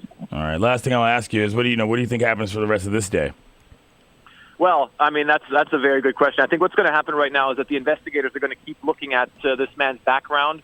We're probably going to hear a press conference from Germanwings, maybe from a German prosecutor, possibly from the French prosecutor. But right now, I think most of the evidence that they could gather, they will have gathered at this point. They're probably going to try to speak a little more to people who knew him, to his parents, to try and get to the bottom of what happened, and then come up with reasons why he did this, and whether they find anything in his files, whether they find anything when talking to friends and relatives. We'll wait and see, but I do think that it could be likely that we are going to get more interesting information on this case today. All right, that's Senior International Correspondent for CNN, Fred Pleitgen. You can follow him on Twitter at FPleitgenCNN, and obviously you can find his stuff online at CNN.com. Thank you, Fred. Stay warm. Thank you. All right, man. And if you turn on your TV, you can see him too. But if you turn on TawkrTV, you can see me. That's right. So that's a guess you got to take. That's right. Peter's wearing a cool hat today. You like my hat? Yeah. I love this hat. Love this hat.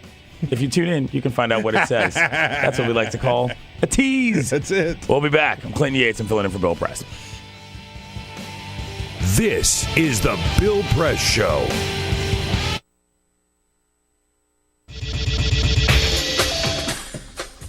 Tune into Free Speech TV for Democracy Now!, a national, independent, award-winning news program bringing you people and perspectives rarely seen on corporate media. Grunt work. Love it, hate it, useful, not useful. Necessary. Our social entrepreneurs are people who have been on the front lines of social change. I've learned so much from talking with them. This is Cafe Impact, and I'm Jonathan Lewis. I will say that I think is a challenge for anyone, especially the new workforce as they come in, is the ability to accept grunt work with grace. The most boring, awful details are the most important elements of doing this work. From the way you save names in your Rolodex to the way you bank and you deposit checks. The truth is, this work isn't glamorous, it's rewarding. You don't go into this for the glamour, you go into it for the impact. And so it takes that determination to do the scut work to actually get anywhere. It can be really challenging in a first job for someone who's coming out of finishing school to have the enthusiasm that they do to make the type of social impact that they've dreamed of. And now they're in their first job and all of a sudden they're shouldered with all this grunt work. And they don't understand and they don't get it. And they're resentful. Talk more about the power of answering phones. Sure, I did that myself, took out the trash, cleaned offices when I had to, and it's all good. There's power in being a good team player and in being somebody who sometimes has to support other people's leadership before you get to have your own moment in the sun. Is it hard to wait? It is absolutely hard to wait, especially if you're an alpha female like I am. I think grunt work can help a new employee build trust internally and teach them the nuances of how an organization is run so that they can have a real good sense of what HR is doing, what finance is doing, what all of the other departments are, and that actually makes them a better employee in the long run. So in my role on a daily basis, I literally can be looking at a new venture in software. We could be looking at a microfinance deal. I could be making coffee, taking out the trash, and riding a tractor on any given day. Have you found people who thought it was demeaning that they were given this job, work in the front office and make the coffee when they graduated with all A's from this great university? And, yeah, people like that just don't last very long in our world. If your approach to life is that, you know, you're so smart and you're such a fabulous entrepreneur that you can't understand why people aren't giving you opportunities, it's really hard to advance.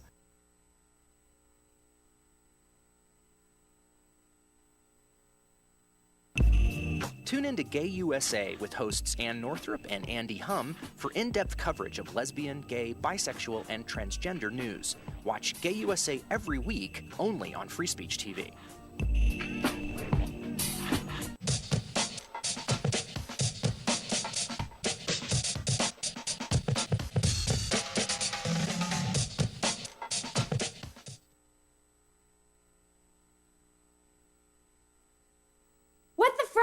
What the frack? What the frack? What the frack? President Obama, are you fracking kidding me? Reopen the EPA studies. In Texas, Wyoming, and Pennsylvania. Fracking pollutes our oceans. Fracking poisons our water. Fracking makes climate change worse. Fracking relies on toxic chemicals that cause cancer. Ban fracking now. Ban fracking now. Go on. Ban it. Ban fracking now. Please.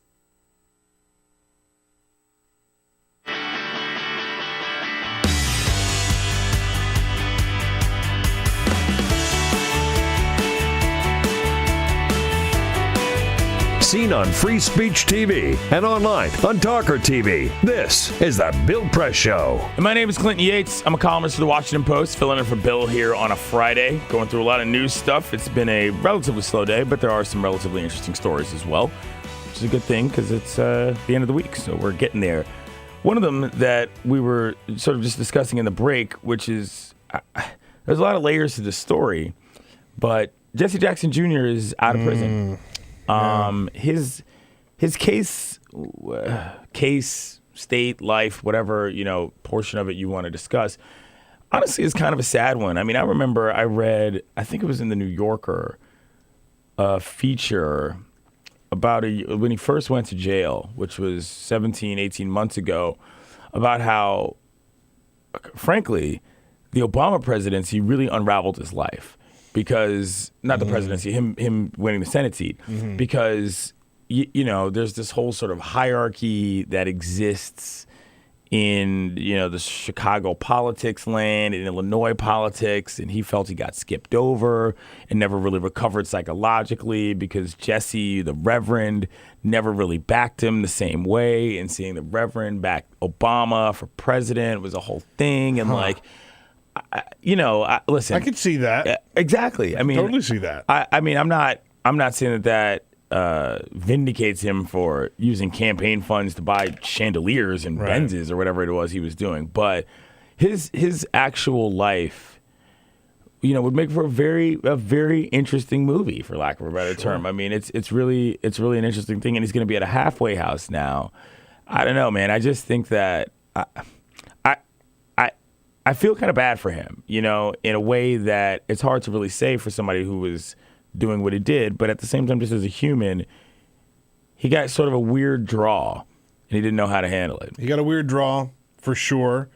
There's some mental illness at play in all of this, which surely has to factor into some of his actions. Yeah. Again, not to excuse anything, and if he broke the law, he needs to face the music for it. But it's just sad. It is. It's not a good story at all. No, we've got some audio here from what he said when he got out. We'll go to that. I've made mistakes, and I'm prayerful and hopeful that we're a country of second chances, that the American people and the people of the city of Chicago will consider me for a second chance. Okay, first of all, there's a lot happening in that audio clip. Yeah. First of all, that press conference sounded like a mess. People are screaming all over the place, and that's, that presser alone is an indication of probably what's going on with his life. But he says, I hope the American people can forgive me and the people of the city of Chicago. I don't want to overstate this, but does Jesse Jackson Jr. think that a career in politics is still he does at play? Yeah, they always do. And national, the American people, why don't you worry about the homies in that halfway house getting along with you? Never mind what any potential voter might think. I mean, I'm not trying to be flip here. No, I know you're not. I know you're not.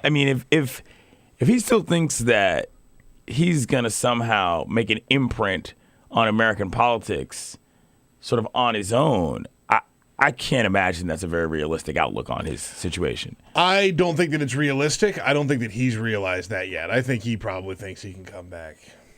That's kind of frightening. People come back from so much, and I'm sure he probably thinks that this is something he can beat. I think that is a long shot. Does anybody really even know what his sort of legislative record is as a person? I mean, he's, for lack of a better term, is Jesse Jackson's son. Kid. Yeah. That's who he is. And I hate to put it that way. And there are a lot of people who have famous last names who have gone on to do phenomenal work. He ain't one of them. No, he's not. We just need to accept that. Sorry. And I think that's it. I think it's over for him. And I hope he gets the help that he needs. He clearly needs help. Yeah, I don't know, man. That the Jackson family is a weird one. And I don't know. I just thinking about this story, it of course brings up the situation with the Reverend. Yeah. Who is sort of always all over the place. But there's a part of me that feels like the Reverend has never taken enough responsibility for this story. Jesse Jackson Jr. has always used his dad's name in a way that he couldn't avoid. Obviously, it's his own name. But I feel like Jesse's involvement in this has been very much like yo, my bad, and you're kind of like, dude, you're doing all this work, apparently for all these people, but your own son is having problems. Yeah. You know what I mean? Why don't you... No, there's a real tale there. Why don't you get off the TV and help your kid? Yeah. And look at Jesse Jackson to where he is now compared to other civil rights students like Al Sharpton. He's got a TV show every day. Yeah. It's weird. Anyway, well, we hope for the best for the Jackson family, Jesse Jackson Jr. It's a tough situation. He's in a halfway house in Baltimore. I'm in the studio on Capitol Hill. This is the Bill Press Show. We'll be back.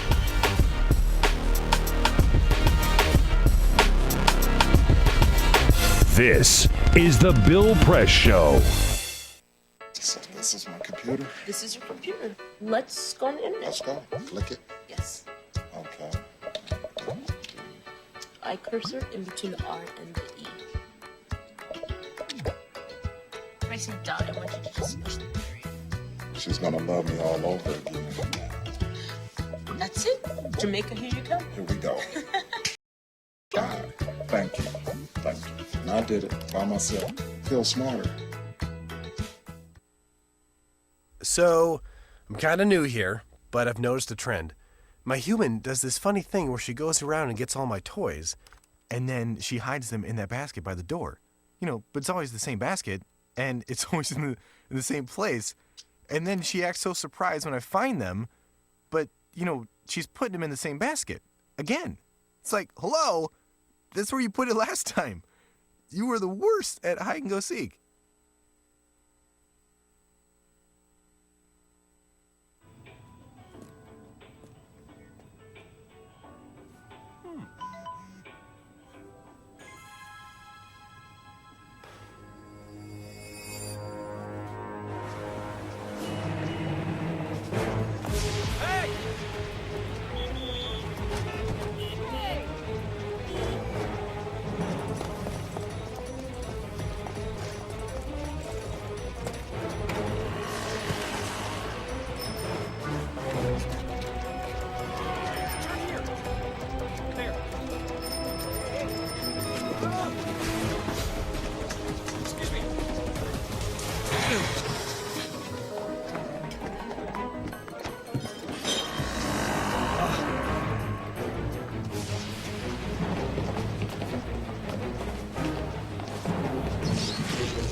So, same time next week?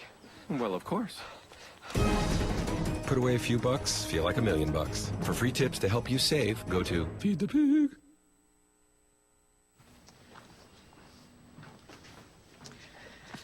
All right. I know this isn't any fun to talk about, but we should. Okay. So who's going to do what? I'll pack the dead batteries. Great. I'll only put what I don't need into a duffel bag. Perfect. That's totally unhelpful. No problem. Meanwhile, I will try to comfort everyone by speaking in a calm voice. And I'll try to get the generator going without any gas. Oh, let's not forget the cell phones, which probably won't work. Right. And who is going to handle supplies? I can forget to do a list for us. Thanks, pal. Well, I think we couldn't be any less prepared. I'm proud of you guys. Talk to your kids about who to call, where to meet, what to pack. Visit ready.gov/kids for tips and information. Hey, thanks for stopping by. You know, I followed your character since the first episode. I'm a big fan. Big fan. Thank you. And listen, your storyline, it makes TV drama. Thing is, your drug use is very adult content. Too adult for the kids. So I'm gonna have to block you. Oh, man. Yeah. Well, have a good one. You're a nice lady.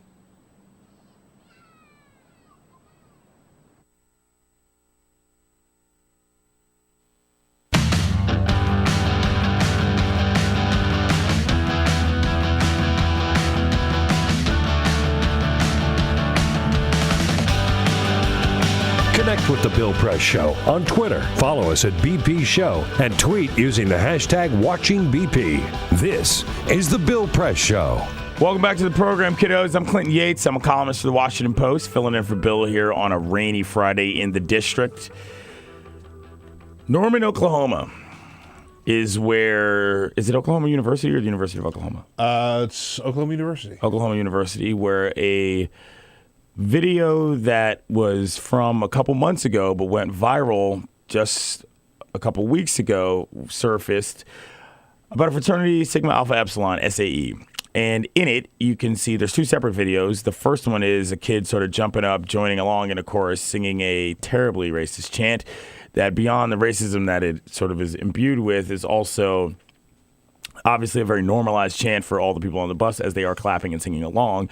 In the second video, you can see the guy leading the chant who's wearing a tuxedo, and he's got a microphone. And at the end of the video, there's somebody who pops in and sort of waves him off, basically saying, don't film this because we know that this is wrong. He apologized. Was this yesterday? This 2 was days the day ago? before yesterday. Day before yesterday, he apologized, and this is what he said.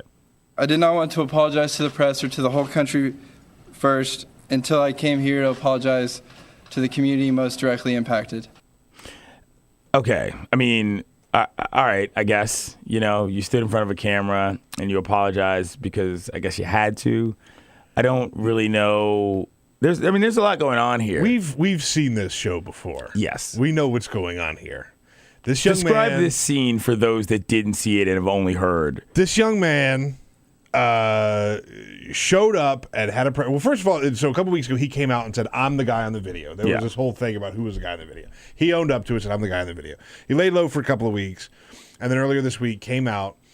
He had about 6 or 7 African-American religious leaders behind him, community leaders in Oklahoma, and he stood up there and he read a statement. And it's a very familiar scene to us here in #ThisTown when politicians get in trouble and they drag their wives up, or they bring other religious leaders, or that black friend that they have, basically, and begs for forgiveness in an attempt to get their to get a second chance, to get another shot at it. I mean, there's a lot of things here that, like, I'm not sure I needed an apology from him. Like, what's that? I mean, why apologize? I'm sorry. You know, like, you're part of a fraternity that, was started in the Confederate South. You know, like, this is, I mean, it's just such a sort of for whatever he feels, I respect his right to sort of say that, but there's a major emptiness to me as a result of this. Like, you're just telling me something that I'm like, okay, that's fine, but this is still very much a part of the culture of not just that fraternity, but a lot of fraternities. Look, I mean, the Greek life college system is a whole other discussion, you know, and I don't know that one statement does anything for anybody. It was a very weird situation to me. The fraternity situation in the South. Let me tell you something. Tell me something. Well, I'm going to tell you something you don't already know. To be fair, that's true. That's true. But it ain't good. It's not good. It wasn't good when I was never in a fraternity, but I went to the University of Alabama, where the fraternity scene at a Southern school that large, I mean, it's a big deal. It's Alabama where they had their first black woman join a sorority like ever, like last year, right? Yeah. It was there. Yeah. Yeah. I ain't talking about this with a whole lot of pride, Clinton. Okay. I was a younger man. Fair enough. But look. I mean, so this kid is 20 years old, right? Mm-hmm.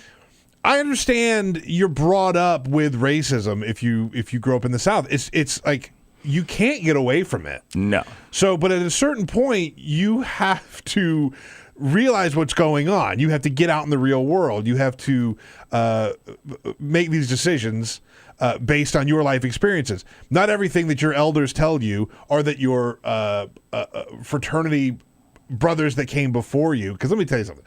This song that they were singing, dog. Everybody knew the words to that song. Course they did. And this wasn't... fraternities have songbooks. They have sayings. They have greetings. They have the secret handshake of other garbage. Right. That, I tell you right now, that song is in a book somewhere. Of course it is. And it's been handed down from generation to generation to generation to generation, and it's just part of that's their tradition. Obviously, again, people were clapping. Yeah, so it's to the tune of "If You're Happy and You Know It." Yeah. Like, this is clearly part of the tradition. Yeah, I don't understand what some one kid apologizing for, if you actually care about the racist component of that song, does for you. Yeah, nothing. Yeah, they're talking about lynchings. Yes, and.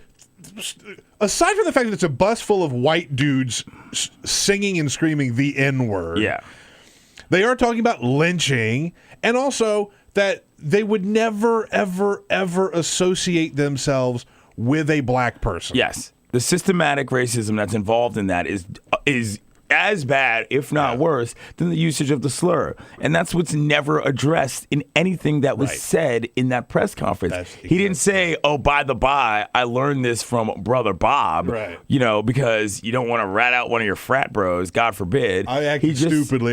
This was just a mistake on my part. As if lightning, there's a racist thunderstorm and lightning struck him, and all of a sudden he just came out and exploded with this. I mean, that's what bothers me about this so much, is that who are these brothers that are standing on stage with this guy? That's a apology accepted? Are you kidding me? We accept the apology of Levi, this young man, and we forgive him for the mistake in which he has made. We do not condone what he has done. We who? Who is we in that situation? I genuinely don't understand this. Like, why do you have to forgive somebody? Why does that have to be the case? And I'm not saying that you have to ostracize him, because I'm not of the belief that people that act in certain ways necessarily need to be ostracized. But just recognize it for what it is. Yeah. This kid was part of a fraternity or a group. It doesn't really matter that it was a fraternity, that engaged in a rather public, racist and harmful manner. Let that exist on its own. I just don't. I don't get the rush to sort of end it, because it's not like racism ends. It's not like systematic inequality ends. It's not like all of a sudden everybody on OU's campus is going to start shaking hands with black people every time they see them. I'm just not sure that I get what the purpose is of such a phony show of solidarity when very obviously feelings were hurt for good reason. It doesn't make sense to me. No, none of this really makes sense. The whole thing really bugs me, and for me, it gets kind of to the heart of fraternities in general. Yeah, what an outdated institution. Absolutely, that is. Like, what are we doing? I understand. I part of me understands why they may have existed at one point. Because I know that there are a lot of people that base it in community service and helping out the community and all that. But I mean, if you look at it today, it's an institutionalized way to shut people out. Yeah. And you've built this the system of elitism and classism and telling certain people that they're not okay to be in this group and you're not okay to be in this group. And I did a very interesting exercise yesterday. Okay. Just do a Google News search on fraternity. Really? And you'll find, like, all right, so you've got the Penn State fraternity that had the drunk and naked photos they were posting on Facebook. That's a terrible story. Horrible story. Horrible story. Happened in a fraternity. Yeah. You've got this story. There were 7 other stories from fraternities from around the country that are, hazing allegations, branding that was taking place on college campuses. Like, why? Why? Why even condone this? Why even hard, accept man. it? Dudes are going to dude, and it's difficult to get guys out of their framework of regularity, which is sort of what is wrong with the world. But if you go on SAA's website right now, this is what they've done. Establishing a groundbreaking 4-pronged initiative to combat instances of racial discrimination and insensitivity amongst its members. Amongst its members is the key word there. How about you try to do something amongst everybody and not just your members? They've appointed a director of diversity and inclusion, and they've created a mandatory diversity and education program, amongst other things. I mean, thank you. Going through the motions. Good for you. Right. So much going through the motions. But let's just be honest. I mean, the bottom line is that fraternities are part of an old system that employs the people that run a lot of things in this country. And if you're not going to take a realistic look at why we're allowing them to operate the way they operate, you're not really facing the problem. So that's that. Give us a call. Anyway, give us a call. 866-55-PRESS. 866-557-7377. Greek life. It's good for some people, not so good for others. I'm Clinton Yates. This is the Bill Press Show.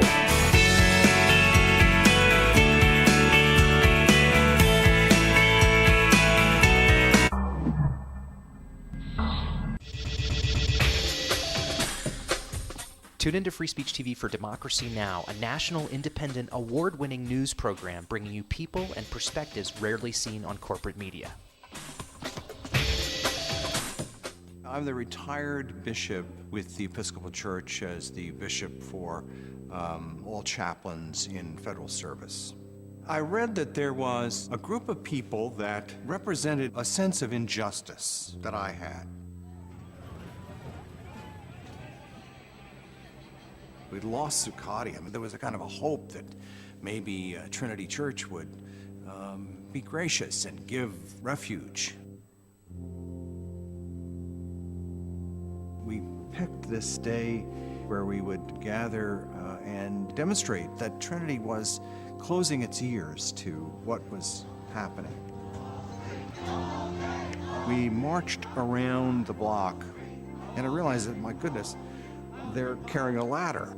And I thought, well, this is the moment.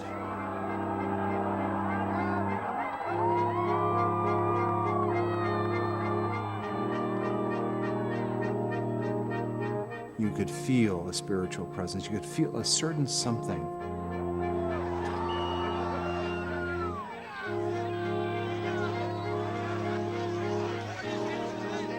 And then the cops came in. It got brutal. I'm with you right here. Robin, I'm here. The church needed, in this moment in history, to stand alongside of these protesters. The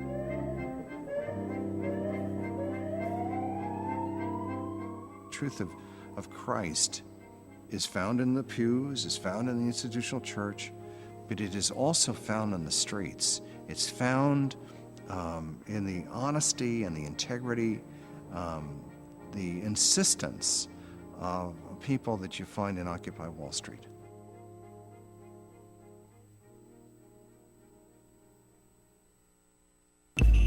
Tune in to Gay USA with hosts Ann Northrup and Andy Hum for in-depth coverage of lesbian, gay, bisexual, and transgender news. Watch Gay USA every week, only on Free Speech TV.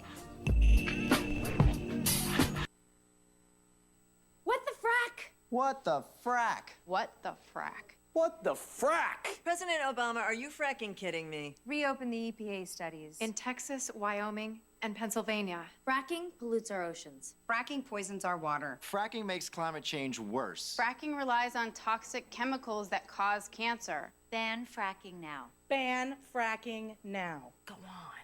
Ban it. Ban fracking now. Please.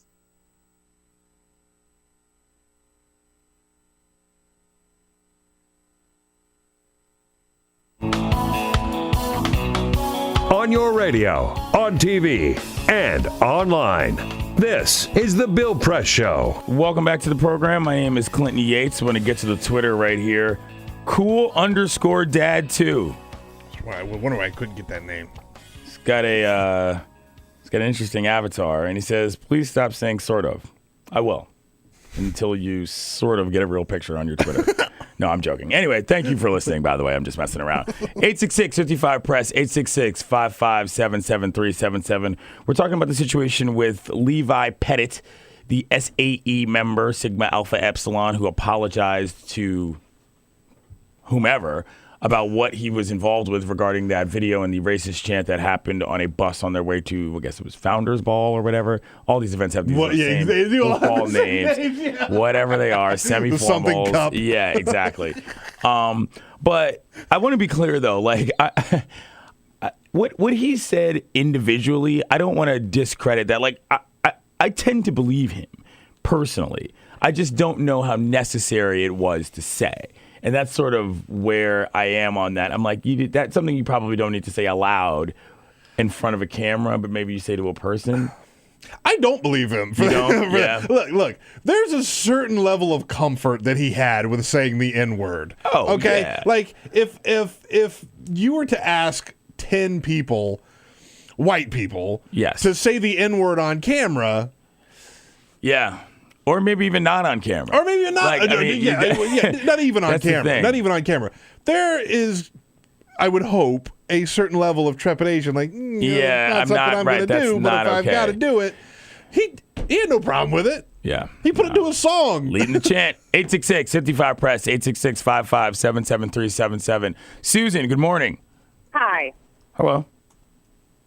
Hi, I just wanted to make sure our son is in a fraternity in Peoria, Illinois, and my husband and I both were a little skeptical initially, but I just want to make sure you don't lump the whole Greek life into the same box, because their fraternity has, the last 2 years in a row, has raised over $10,000 for the Children's Hospital in Peoria. They do an extreme amount of fundraising and charity work. And they have one of the highest required minimum GPAs of Greek life on campus. And it's been a wonderful thing with a lot of structure. And I just want to make sure you don't lump them all of Greek life in the same category. I appreciate that, Susan. Let me ask you a question, though. What do you, like, do you think a fraternity is necessary for that to be what young men strive to do? And I'm not being flip here. I'm asking you honestly. Like, do you think? No, honestly, I think for some people, for our son, I think it served a lot. It served a lot of structure. When he was a pledge, he had to go over to the house. When he lived in the dorm, he had to go over to the house and do the chores, and you had to work to earn, your right to be in the house your sophomore year. And now they're, working towards, elections. And I think it's not for everybody, but I think the right fraternities and the right universities that support them are a good thing for a lot of kids. But see, that really bothers me. Like, if the goal here is to really help people, don't you want a more all-hands-on-deck approach as opposed to excluding people and making them do things like clean the toilets with their toothbrush and that type of stuff, right? Like, it's a different day and a different time now that you don't have to make these people go through these ritualistic shamings and hazings, which I'm sure that some of them are better than others, but it's just part of the life. Like, you look down and you S upon those that are below you in seniority. That's part of the game. Yeah, I don't think all kids in the fraternities feel like that and act like that. And you know what? There's nasty people, and there are people with not good intentions in all walks of life, and fraternities, not in fraternities, in the business world, in the whatever. They're all over. All right. Yeah. Thank you, That's a fair Susan. point. I appreciate the phone call. That was a very thoughtful phone call. However, I'll tell you this. When I hear the words, you've got to work your way up to get into the house, that gives your boy a little bit of pause. Yeah. Makes you a little nervous? 866-55-PRESS, 866-557-7377. Mim in Stony Brook, how are you this morning?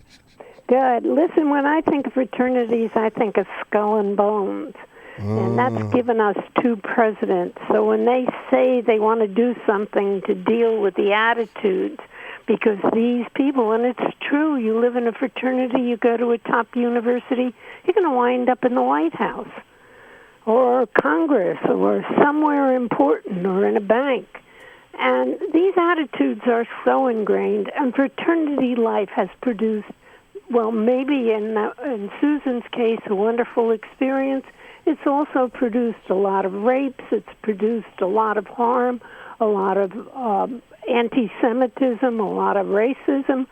I lived on a college campus as a visiting professor, and they had to get rid of a fraternity in the house behind where I was living. I mean, there's a lot of drinking, there's a lot of abuse, there's a lot of pressure.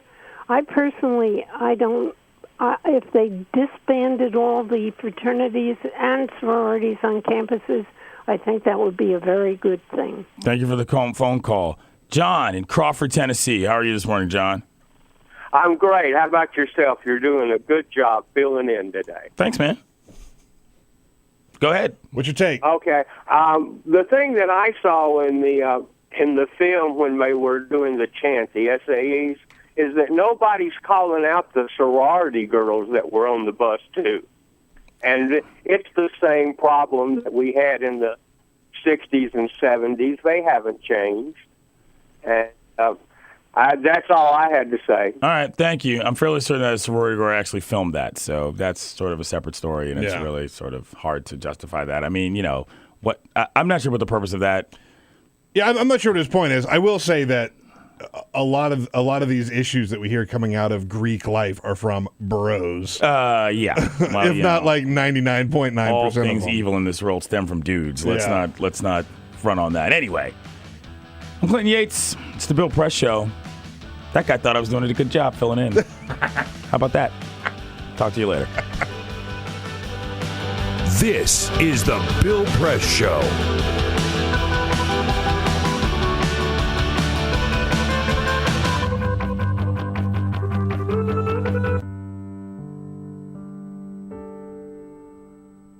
A few years ago, plastic bag waste in our city came to a tipping point. It was clear we had a bag problem. My department was tasked to reduce plastic bag consumption. We needed to come up with ways to change human behavior. So we asked ourselves, would you like it back? What do people really hate? Yep. Getting punched in the stomach. Preliminary studies showed that the consequences weren't severe enough to warrant behavioral change. Actually, can I get that double bagged? So we thought, what do people hate more than getting punched in the stomach? Kissing Helga. Hey, big boy. People didn't find her so offensive after all, so we had to get creative. How many bags? Okay, now pour this ice water down your pants. We tried everything.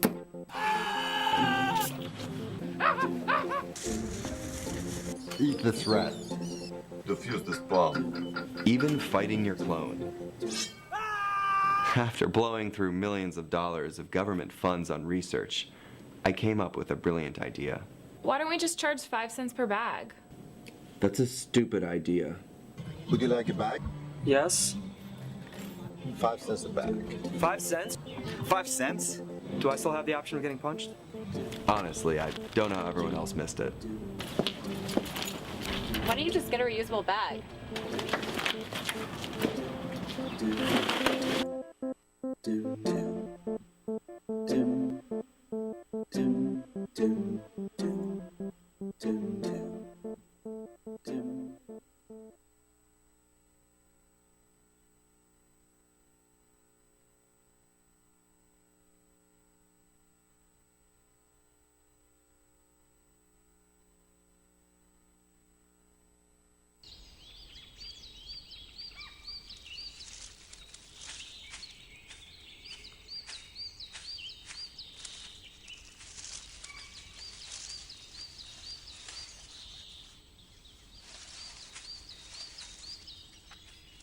At Earth Justice, we defend the environment in the courtroom. Join our fight. When you take a seat, you take a stand. Earth Justice, because the Earth needs a good lawyer. Tune in to Gay USA with hosts Ann Northrup and Andy Hum for in-depth coverage of lesbian, gay, bisexual, and transgender news. Watch Gay USA every week, only on Free Speech TV.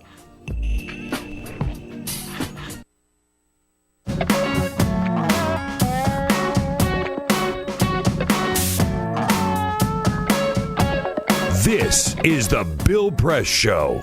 My name is Clinton Yates. What do we think the president's up to today, Peter?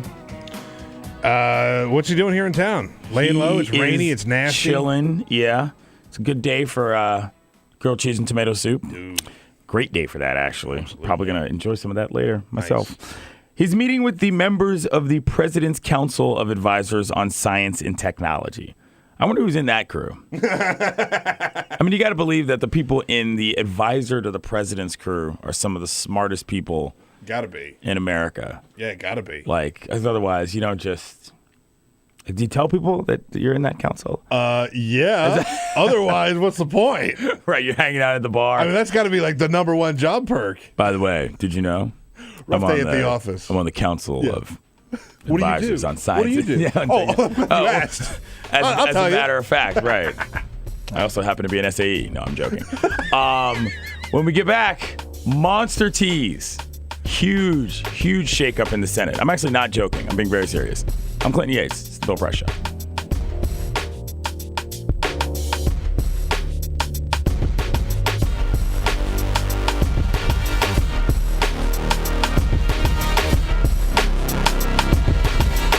This is the Bill Press Show.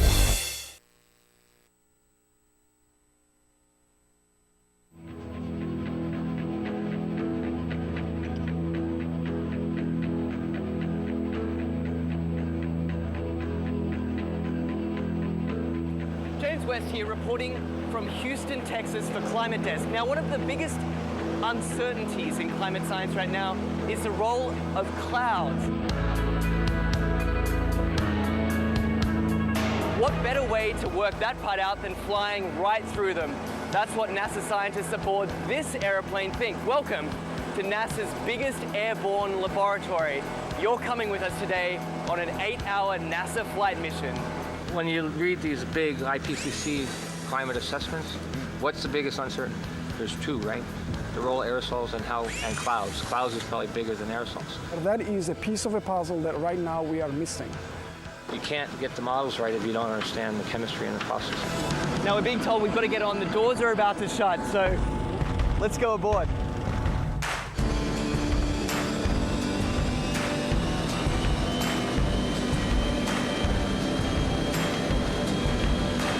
Every time you turn on the weather, every time you hear a climate change prediction, that information has to come from somewhere. And it starts by getting sucked out of the air from planes like this.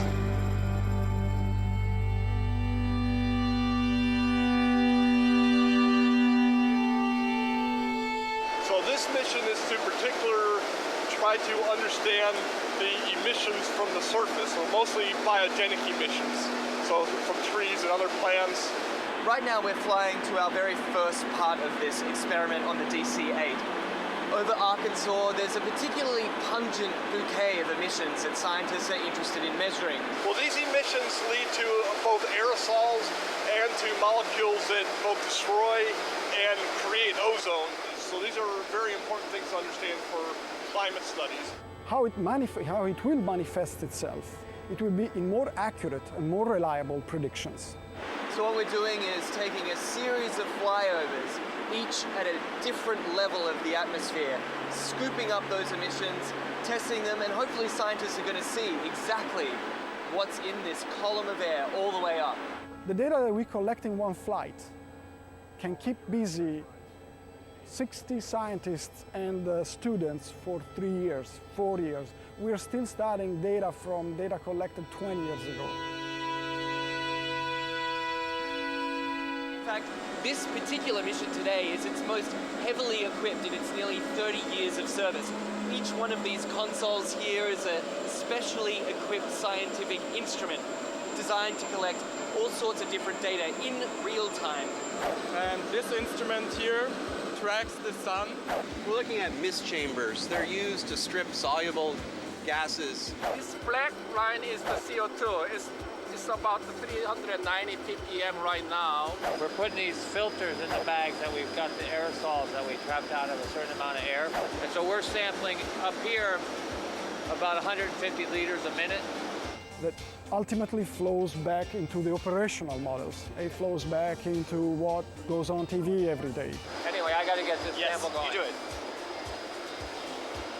It's a busy man at work. We can't let him rest.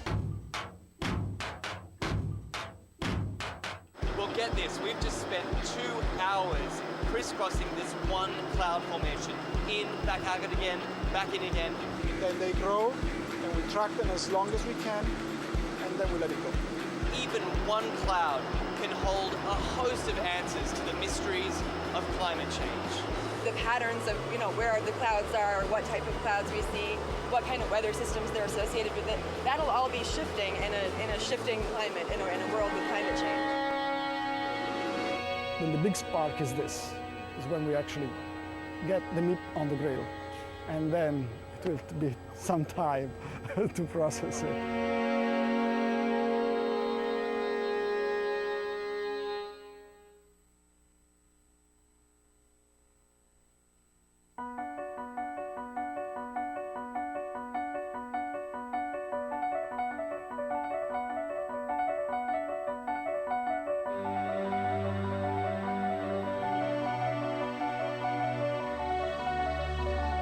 The most important issue on this planet right now is to protect and conserve biodiversity in the world's oceans.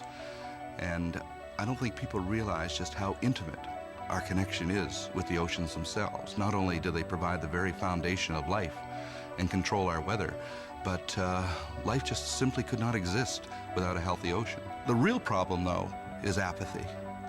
It's all out of sight. It's all out of mind, and people don't even think about it. But it doesn't matter whether you live in Peoria or on the coast.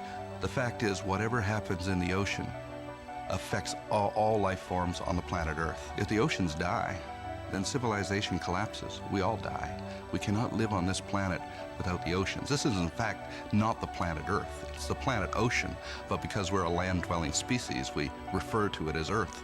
But it is the planet ocean, and the oceans are the heart and the foundation of all life on the planet.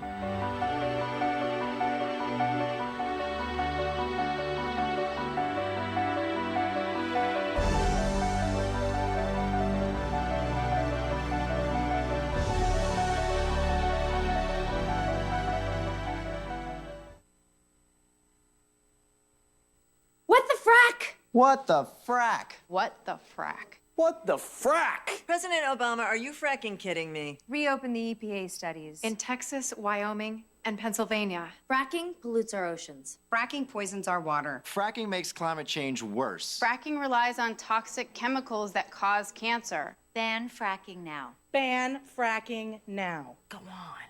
Ban it. Ban fracking now. Please. Two anti-government, self-described revolutionaries have shot up a pizza restaurant as well as a Walmart in Las Vegas. The internationally syndicated political series, The David Pakman Show, provides progressive talk, analysis, and interviews with the nation's youngest radio and television host, David Pakman. Find out more and catch up on all the latest episodes by visiting our website at freespeech.org.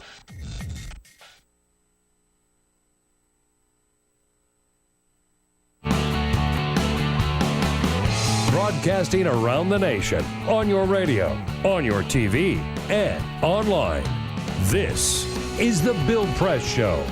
Welcome back to the program, kiddos. I'm Clinton Yates. I'm a columnist for the Washington Post, and I am filling in for Bill here on a Friday. It's March 27th. It's rainy in the district, which means my mood is not great, but lights are bright and the studio's on, so we're here to do this program. Peter, how are you? Good, Clinton. Thanks for coming in, man. Of course. Always happy to have you host. Across the glass, of course, is Elisa Murphy. Thank you, Sidebar. It's Elisa Murphy. And if you call us at 866-55-PRESS, 866-557-7377, Alicia Cruz will answer your phone call. And, of course, Cyprian Boulding is handling the video. And to my left is Keith Laing from the Hill. How are you this morning? I'm fine. How are you? I'm well. He's wet because he had to come in from the rain, so I'm not gonna press him for too much. But we do have breaking news, Peter. Yes, indeed, we got breaking news. New York Times confirms that Senate Minority Leader Harry Reid is not going to run for re-election in 2016. He put out a farewell video as soon as that, so to speak. Yeah. Put out a video, talked about the fact that he had injured his eye. Which, if you've paid any attention to the goings on in the Senate, you've seen Harry Reid with either an eye patch or glasses or just an untreated thing on his face. Let's be clear. Yeah, It looked bad. It's bad. I know. Like really, really bad. Yeah. Like unlook-attable on a television screen. No, I leapt Can you back imagine from my computer screen when I saw it for the first time. Can you imagine walking into a room and having to deal with him and like actually conduct some level of official business? No. No. I mean, what are you going to look at? You're just going to sit and look at that eye the whole time. Like you just couldn't take your eye off it. And the cool sunglasses. You can't admit. Try to not look at it. You couldn't take your eye off it. Sorry. That's where you went with that. I didn't even mean to. But there's just no escaping it. No, I wish him well with his health, and he's 75. He said he wants to go out of the top of his game. He doesn't want to become one of these. Yeah, I know. He doesn't want to be one of these guys who sticks around forever until he's 90. Yeah, I guess that. Yeah, okay. Which isn't unheard of people in the do. Senate. Yeah, that's very true. 75 is kind of young for the Senate. Yeah, 75 is a youngster. That's very true. Anyway, we got a lot to get to with Keith Lang, but first. This is the Full Court Press. Just a couple of other stories making news. Clinton, it's easier and easier to cheat in class these days. In fact, one study at Stanford took a look at how many people are cheating. Compared to the 1980s, they're saying 20% more students are actively cheating in class. How do you calculate that? Which I think is a little low. Yeah. Frankly. How do you calculate that They statistic? polled people, asked if they had ever cheated. With a phone these days, you've got your calculator, you got your internet. Yeah. It's easier to find pieces that were published and plagiarize those. Okay, so plagiarism falls into cheating. Plagiarism falls into cheating. If you've got a big paper, right. You can just rip paragraphs from the internet and put them into yours. So we're not talking specifically test taking where it's like one of these deals with things written on your hand. Right. Or the sunglasses, the glasses with the little, You sound like you speak from a fair amount of experience on that one. Oh, yeah. No, I've tried them all. I've tried them all. We go to the NCAA tournament where last night we had some more basketball action. Couple scores from the bracket. Notre Dame beating Wichita State 81-70. Yeah, they hammered them. Yeah, Wichita State had no them. chance. Number 1 seed Wisconsin taking on North Carolina. It was a close game. Wisconsin taking that one 79-72. Arizona beating Xavier 68-60. And then, of course, the big matchup was going to be Kentucky taking on the 5th ranked West Virginia. West Virginia promised that Kentucky would leave the game 36-1. That is not how it happened. Kentucky won that game convincingly by like 6 touchdowns. 78-39. Yeah. Is the final score. 78-39. It's really bad. Is bad. They doubled their score. The key matchup, though, to be fair, is that Wisconsin-Arizona game is going to happen again, which happened in last year's tournament. So that's probably going to be the best game of the there you go. so far. So, thank you, Peter. And one more quick story. My one bad. Quick story. I'm sorry. I bad. usually do 3. I just knocked this one out really quickly. You Super Troopers, the movie Super Troopers. Yes. Sort of a cult favorite. For years, people have asked for them to put out a sequel. Well, they are putting out a sequel. They took to Indiegogo to raise money, to crowdfund money to make a new movie. They don't have enough cash to make that movie on their own? Well, they're not asking for the whole thing, but they said they need $2 million to show that they can move forward on it and they get the rest of the funding. They offered up all kinds of unique ideas, one of them being for like 35 grand. If you contribute 35 grand to the project, they give you the police car that they use in some of the chases in the. That's pretty movie. cool. So they've got a lot of weird and interesting ideas, but they've already hit their 2 million, so it's moving forward. Yeah, that's right up there with the Entourage movie. Like, the time passed when that was going to be cool, and the people who are going to see it are people that I don't hang out with. So anyway, thank you. Now, pardon the interruption. To coin a phrase. Quite all right. Keith, you wrote a story. Headline: Germanwings. Could it happen here? I think that's a concern that a lot of people have, and we were talking about earlier in the show. There's differences between the way we do things, and by we I mean Americans, and the way that Europeans do things in terms of certain regulations and guidelines. Can you explain that a little more to me? Yeah, for that story, I talked to a lot of aviation industry groups, a lot of people with U.S. airlines, and they said that a lot of the reforms that were put in place after 9/11 kind of would have prevented this type of situation because U.S. rules require that at all times there are 2 people in the cockpit of a commercial flight. So if a pilot has to go to the bathroom, for instance, a flight attendant usually will step in. They sometimes block the door with the beverage cart, and they're supposed to make sure that it's the pilot trying to re-enter the cockpit and not a passenger trying to take over the plane. Right. So those reforms were put in place after September 11th, and but of course the flip side of that is so were these locked doors, and that may have contributed to this because the pilot couldn't get back in. What I mean, I know this sounds like sort of a basic question, but beyond the obvious of just one guy or one person, I don't want to be flip here because we might be dealing with a mental situation, but it's sort of going nuts. What is the purpose of having 2 people at all times in the cockpit? I mean, that's a fine rule, but like, why? What's the strategy there? The idea is that you can have somebody to report some errant behavior. Yeah. The early reports out of this are saying that the pilot intentionally put this plane down into the mountain and was not responding to air traffic controllers' calls, was not responding to calls from nearby planes. If there's somebody else in the cockpit, they can respond to those distress calls. One of the things that people noticed early on was, when the first report came out, I think it was on Wednesday night, where they said that the pilot was locked out. Before it became a foul play situation, people were saying, oh, well, maybe the co-pilot had a heart attack or a seizure and might have leaned on something. Can you explain kind of how improbable a scenario like that is? Because people were quick to point out, like, it's pretty hard to accidentally put a plane down. Yeah, it's a pretty improbable scenario. I mean, you'd have to slump over in a certain way and hit the controls at just the right angle. And then the French investigators came out and said that when they listened to the recordings from the black box, that they heard him breathing normally the whole time. He just wasn't responding to any of the noise from the pilot knocking or the calls from the controllers.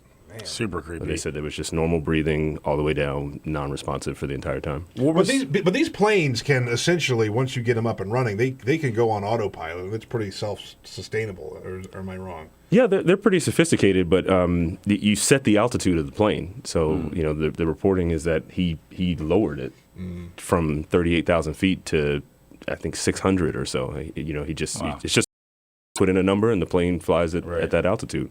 We're talking with Keith Laing from The Hill. The black box situation, to me, it kind of, it feels like one of the most antiquated things that we still have. Obviously, they have a function. They're supposed to be sort of indestructible, but all they produce is sound.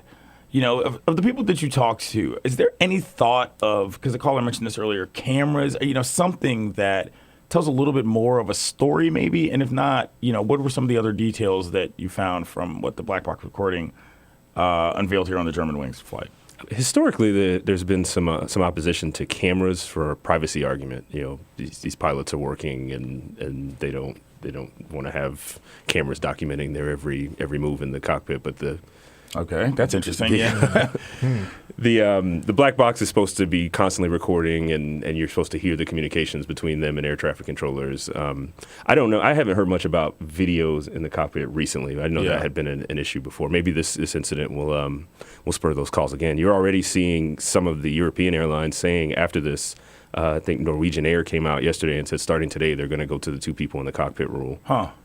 So there will probably be some more changes that come out of this, and that may be one of them. That's interesting to me, though, that after the U.S. went to that, it wasn't, not to say that the U.S. is necessarily ruling the world on, global or rather airline regulations, but That's a pretty large difference in sort of one country from another to not have that rule. If Norwegian Airlines is the only one that's coming out, I mean, are there other nations in Europe that voluntarily do it? Do we know the answer to that? It seems to be on a case-by-case basis. I think Air Canada came out yesterday and said they were doing it too. But the president of Lufthansa, which is Germanwings' parent company, was asked about this in a press conference yesterday, and he said that he didn't see a need to make a rash change right away. So it's not. It was a requirement that was put in place specifically after the 9/11 attacks here. It was around the time that the TSA was created. There were a lot of steps that were taken here that weren't taken in other countries. And, there's a lot of communication between the FAA and other nations when they're creating the rules, but the FAA's kind of stance is that we're protecting American passengers. So if they feel that they need to go above that, they will. They will, yeah. Can you talk about some of the safety procedures that we have here in this country now and how efficient or dated or however they might be? Because we are still kind of operating on the same system that we've been working on for not quite 15 years. 14 years after 9/11. Are we looking to change anything anytime soon? Or are we just staying the course on what we've got going on? Or should we reevaluate?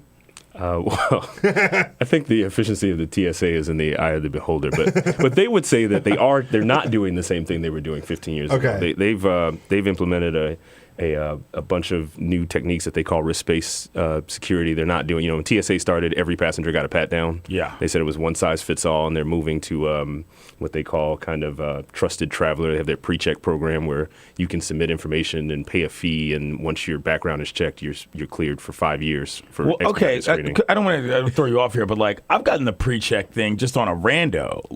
Yeah. So what? And which I was saying, it's like winning the lottery, right? It's glorious. What's the difference there? Well, they've gotten some hot water with that. There was a report this week from the Department of last week, from the Department of Homeland Security's Inspector General that a convicted felon was cleared for expedited screening, even though the TSA agent that was checking his ID, or they didn't say the gender of the person, but the TSA agent that was checking this traveler's ID recognized the person from news reports. Wow! And they were randomly selected, and the supervisor told the agent to send them through, and then this became a big thing. They're going to be congressional hearings now. Peter's mouth is wide open for those of you listening. A criminal as recognizable that a TSA agent would spot him or her. That's a good TSA agent right there. Yeah. Wow. Well, that person was cleared. This is an incident that happened in June of 2014, and it's just coming out now. And the TSA's response was that there are multiple levels to their security. These people that get randomly selected for pre-check are inspected for bombs. They have the bomb sniffing techniques and things like that. And they say that the free trials of pre-check were about using the resources effectively, because when it started, they had all these lanes set up and they didn't have participants. Dude, it's so glorious though. So the program was called Managed Inclusion, but they had formulas that would pick you in line and not me. So there's trusted travelers and there's managed inclusion. Yes, and these things all are supposed to work together. But they said that this program was started, it was piloted in 2011. Okay. And it really went online in 2013. So they just crossed 1 million participants. That was a big milestone for the program. But in the beginning, the numbers were very low, and they had these guys standing around, so they would just pick you out and say, come try out the pre-check. Yeah. They were hoping that you'd sign up for it. Right. They would always pick me, though, because I look like the kind of person that wouldn't get picked. I'm out there wearing, Vans and sweatpants. Reverse psychology. Exactly. They're like, oh, no, it's cool. It works. We'll pick that brother. You know what I'm saying? It is supposed to be completely random. Right, just so you know. Yeah. It's completely random. Yeah, exactly. Big air quotes.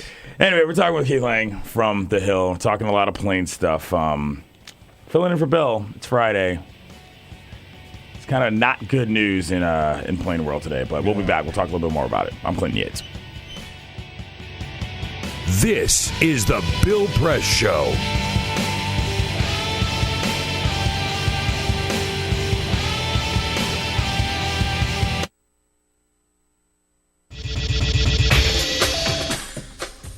Tune into Free Speech TV for Democracy Now!, a national, independent, award-winning news program bringing you people and perspectives rarely seen on corporate media. Grunt work. Love it, hate it, useful, not useful. Necessary. Our social entrepreneurs are people who have been on the front lines of social change. I've learned so much from talking with them. This is Cafe Impact, and I'm Jonathan Lewis. I will say that I think is a challenge for anyone, especially the new workforce as they come in, is the ability to accept grunt work with grace. The most boring, awful details are the most important elements of doing this work. From the way you save names in your Rolodex to the way you bank and you deposit checks. The truth is, this work isn't glamorous, it's rewarding. You don't go into this for the glamour, you go into it for the impact. And so it takes that determination to do the scut work to actually get anywhere. It can be really challenging in a first job for someone who's coming out of finishing school to have the enthusiasm that they do to make the type of social impact that they've dreamed of. And now they're here in this first job and all of a sudden they're shouldered with all this grunt work. And they don't understand and they don't get it and they're resentful. Talk more about the power of answering phones. Sure, I did that myself, took out the trash, cleaned offices when I had to, and it's all good. There's power in being a good team player and in being somebody who sometimes has to support other people's leadership before you get to have your own moment in the sun. Is it hard to wait? It is absolutely hard to wait, especially if you're an alpha female like I am. I think grunt work can help a new employee build trust internally and teach them the nuances of how an organization is run so that they can have a real good sense of what HR is doing, what finance is doing, what all the other departments are, and that actually makes them a better employee in the long run. So in my role on a daily basis, I literally can be looking at a new venture in software. We could be looking at a microfinance deal. I could be making coffee, taking out the trash, and riding a tractor on any given day. Have you found people who thought it was demeaning that they were given this job, work in the front office and make the coffee when they graduated with all A's from this great university? Yeah, people like that just don't last very long in our world. If your approach to life is that, you're so smart and you're such a fabulous entrepreneur that you can't understand why people aren't giving you opportunities, it's really hard to advance.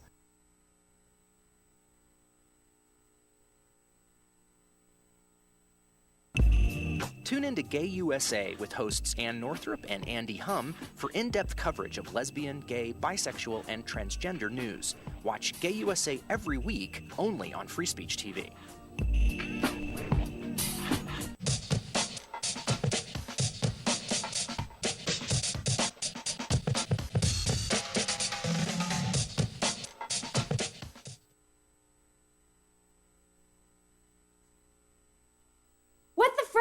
What the frack? What the frack? What the frack? President Obama, are you fracking kidding me? Reopen the EPA studies. In Texas, Wyoming, and Pennsylvania. Fracking pollutes our oceans. Fracking poisons our water. Fracking makes climate change worse. Fracking relies on toxic chemicals that cause cancer. Ban fracking now. Ban fracking now. Go on. Ban it. Ban fracking now. Please.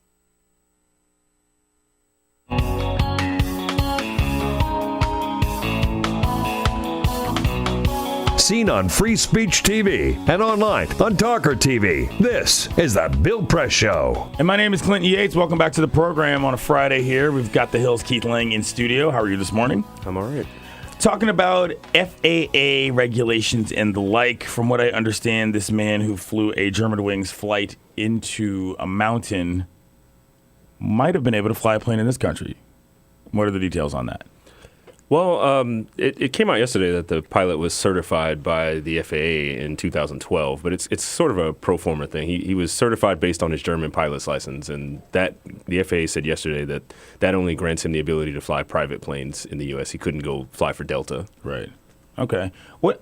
This is sort of, I think, my concern because there's a lot of people who are in this country sort of feel certain ways about flying and like what goes on. But are we expecting to see any? My voice just cracked there. That was terrible. Are we expecting to see any like major reaction from the FAA? What?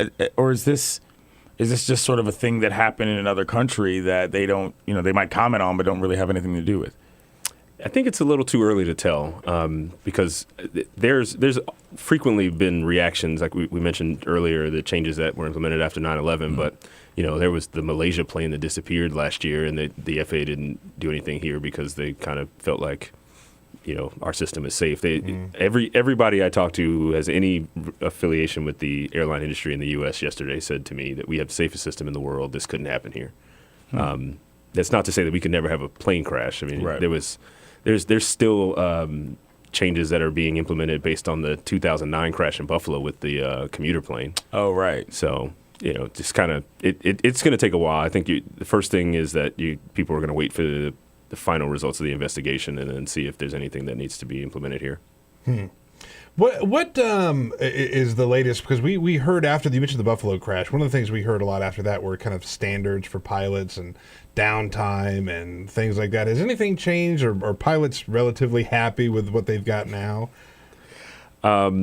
Well, I don't know. I don't want to speak to the happiness of any. Sure, but I guess. But there were new scheduling rules that were in place. I wrote a lot about that in 2013 and 14. The FAA was trying to increase the number of hours that pilots had to have before they could fly, and that was a big regulatory fight.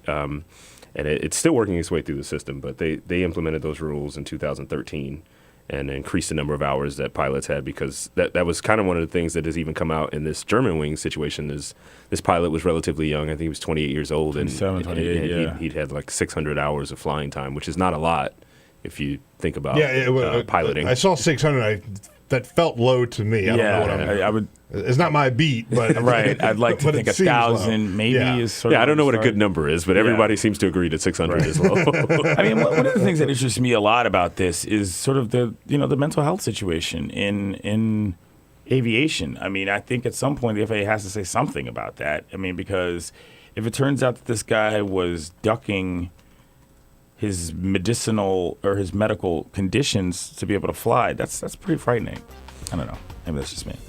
Yeah, I mean, the FAA and the airline groups all say that U.S. pilots are screened regularly, especially when they're starting out, right? And that they might be able to catch some of these things. I mean, there was an incident, I believe it was last year, where a passenger was accusing a JetBlue pilot of being drunk, and they pulled the plane over, and all these procedures came in right away. All right. Thank you, Keith. It's Keith Laing from The Hill. He's good. I'm Clinton. That's Peter. This is Bill's show. This is the Bill Press Show. This is my computer. This is your computer. Let's go on the internet. Let's go. Click it. Yes. Okay. I cursor in between the R and the E. Pressing dot, I want you to just push the period. She's gonna love me all over again. That's it. Jamaica, here you come. Here we go. Good job. Thank you. Thank you. And I did it by myself. Feel smarter. So, I'm kind of new here, but I've noticed a trend. My human does this funny thing where she goes around and gets all my toys, and then she hides them in that basket by the door. But it's always the same basket, and it's always in the same place. And then she acts so surprised when I find them, but, she's putting them in the same basket. Again. It's like, hello? That's where you put it last time. You were the worst at hide and go seek.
So, same time next week?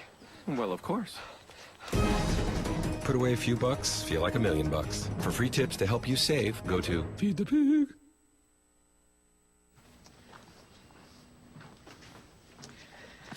All right. I know this isn't any fun to talk about, but we should. Okay. So who's going to do what? I'll pack the dead batteries. Great. I'll only put what I don't need into a duffel bag. Perfect. That's totally unhelpful. No problem. Meanwhile, I will try to comfort everyone by speaking in a calm voice. And I'll try to get the generator going without any gas. Oh, let's not forget the cell phones, which probably won't work. Right. And who is going to handle supplies? I can forget to do a list for us. Thanks, pal. Well, I think we couldn't be any less prepared. I'm proud of you guys. Talk to your kids about who to call, where to meet, what to pack. Visit ready.gov/kids for tips and information. Hey, thanks for stopping by. You know, I followed your character since the first episode. I'm a big fan. Big fan. Thank you. And listen, your storyline, it makes for incredible TV drama. Thing is, your drug use is very adult content. Too adult for the kids. So I'm gonna have to block you. Oh, man. Yeah. Well, have a good one. You're a nice lady.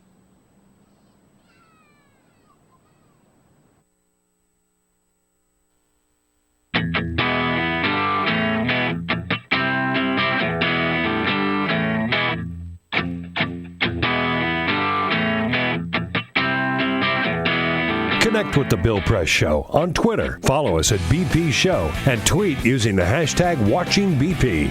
This is The Bill Press Show. And my name is Clinton Yates. I'm a columnist for the Washington Post. I'm filling in for Bill here on a Friday. Got a friend in studio, Mr. Travis Hughes. How are you today? I'm great. Thanks for having me on. Of course. Travis is the NHL editor at SB Nation. He is also part of the radio tag team of Travis versus Travis. Other Travis is not here, which means that for this day, other Travis is other Travis, and you, Guess Mr. who wins? Hughes. Yeah, Travis wins. Yeah, Travis wins. There's your tiebreaker. Exactly. So we got. You can find him online, of course, at Travis SBN on Twitter and at SB Nation. Let's talk about pucks and the women's game. Yep. I think that a lot of people who are hockey fans, myself included, the relationship between the women's game and the men's game in hockey is a little different than it is for other sports. Yeah. I think that women's hockey as a brand of hockey is probably respected a little more than, say, women's basketball or even to some level women's soccer. There's a new league happening. Tell me more about sort of the culture of where women's hockey is at now and what this league is all about. Well, so I agree with you. I think that women's hockey it's all the Olympics, right? Yeah. I mean, the level of play at the Olympics is unreal. The U.S. and Canada, and every time they play, actually, they play every year. Yeah. And the quality of hockey is unreal, and that's pretty much because all of the talent is in the United States and Canada for various reasons. But the level of talent's amazing, and that shows when everybody's watching during the Olympics. So that goes a long way. And also the highest level of hockey is college hockey. So it's quite popular, obviously, because people go to schools. Yeah. But yeah, so there's this new league, the NWHL, the National Women's Hockey League, and they're going to have a draft this fall. They're going to have 4 teams in Boston, New York, Connecticut, and Buffalo. And it's the first league in, at least since I can remember, that's actually paying women to play hockey. There is a league currently in, I believe, 5 cities, the CWHL, the Canadian Women's Hockey League, and they don't pay their players. Really? So it's That's amazing to me. That's problematic. Yeah, no, that's a Right. real problem. I would say. But that's Right. crazy. And it's hard because, these women are basically, it's really no different than the beer league you and I would play in for $300 over at the rink, because you're paying basically to play because you have to pay for, the team is going to cover your travel and that sort of thing, but you have to pay for your equipment. Yeah. You have to pay you have to have a full-time job on the side, obviously. So, That's in Canada. And the other complication is that there's one team in Boston. Oh. And they're not paid, so you can't get a work visa to play in Canada. Really? It's very complicated. That's very weird. So you can't have American players in Canada. It's very complicated. It's very problematic. Okay, so but that's the other league. That's the other league. Yeah. And these leagues are basically competing now. And they're kind of making they're not, they're not making any, they're not pretending that they're not competing. Right. So it's going to be interesting to see what happens if this league in the United States takes off. There's obviously a pretty slim talent pool when it comes to recognizable players. So that's going to. It's going to be interesting to see which leagues get the best players and how that all shakes out. It's going to be a couple interesting years, I think. Bit of a USFL, NFL situation in terms of who goes where for Don't what. forget about the XFL. I will never forget about it. How could you forget about he the hates XFL? He hate me. Yeah, that's that guy. Come on. What do you think the actual viability of this league is? And I don't just mean in terms of competition. I mean, like, for example, we've seen women's leagues in various sports come and go. We've seen men's leagues in various sports come and go. Speaking of the XFL, who's behind this and how are they going to fund this operation to the point where it doesn't just fold in 3 months? Right. So the woman who's in charge of it has, and her name is I'm forgetting her name right now, but she played hockey at Northeastern University. She's been in the game for a long time, and she has like a 5-year plan for it, and it seems very, very organized and seems very on top of it. But it's going to be hard. The two parts of it, there's one side of the business that is basically the NWHL Foundation, where it's essentially a charity, and that's going to help support the league as well. And women's hockey, kind of at all levels, is kind of their goal. But that's probably a lot of obviously sponsorships, donations, that sort of thing. They're going to rely on that because ticket sales aren't going to do it. There's not going to be a TV contract. Oh, really? They'll probably stream the games, but that's tough. Right. So the traditional sources of revenue for sports leagues, they don't really have them. So it's a lot of questions. Will they? And this is basically why the CWHL doesn't pay their players because how do you do it? Money, right? yeah. How do you do it? So it's an uphill battle, man. Yeah. I mean, more power to them, but that is an uphill battle. It's going to be a struggle, but if you can get the games streaming, and you can hopefully get some people in the seats. Only tickets will be $10 or whatever. If you can get some people in the seats. That's what I was going to ask is kind of like the availability for people to get to the game. Right. So they haven't really announced. The league basically just made public yesterday, in terms, at least on a wide scale. So where teams are going to play, that sort of thing, is up in the air. But Boston, Buffalo, Connecticut, these are places with a lot of hockey rinks. Yeah, sure. So I mean, they're probably going to play in pretty legit venues. They're not going to play at TD Garden in Boston, Right. but they'll probably play at like Boston University's arena or something like that. So What do you think they're going to have to do to draw fans? It's hard. It has to be grassroots, right? It has to be grassroots. I don't know what grassroots hockey fandom is about. Well, I mean, you have to get young girls and families who play hockey. Gotcha. That's probably your target audience. It has to be. And those are the people that you can really cultivate a fan base with. Ultimately, it's going to come down to the product on the ice, though. And if you can get people watching, awesome. I would probably, if I were running things, I would probably try to do things in the summer instead, because it just like the WNBA does, right? Where they don't compete with the NBA. People are starved for hockey in the middle of June. People are starved for any sports in the middle of June. True. Because especially if you have a bad baseball team, you're just starving. So, maybe that's that seems a little smarter. But and obviously it's how the WNBA works. Yeah. But it's going to be hard, especially if you're competing on weeknights with, college hockey and the NHL and all other minor league hockey. It's an uphill battle for sure. That's hard. I guess, when you look at, and I hate to be so sort of statically comparative of all women's pro leagues to other women's pro leagues, but, for the purposes of analysis, I will. But I think that women's soccer for men's soccer sort of helped a lot of people's view about the sport in this nation.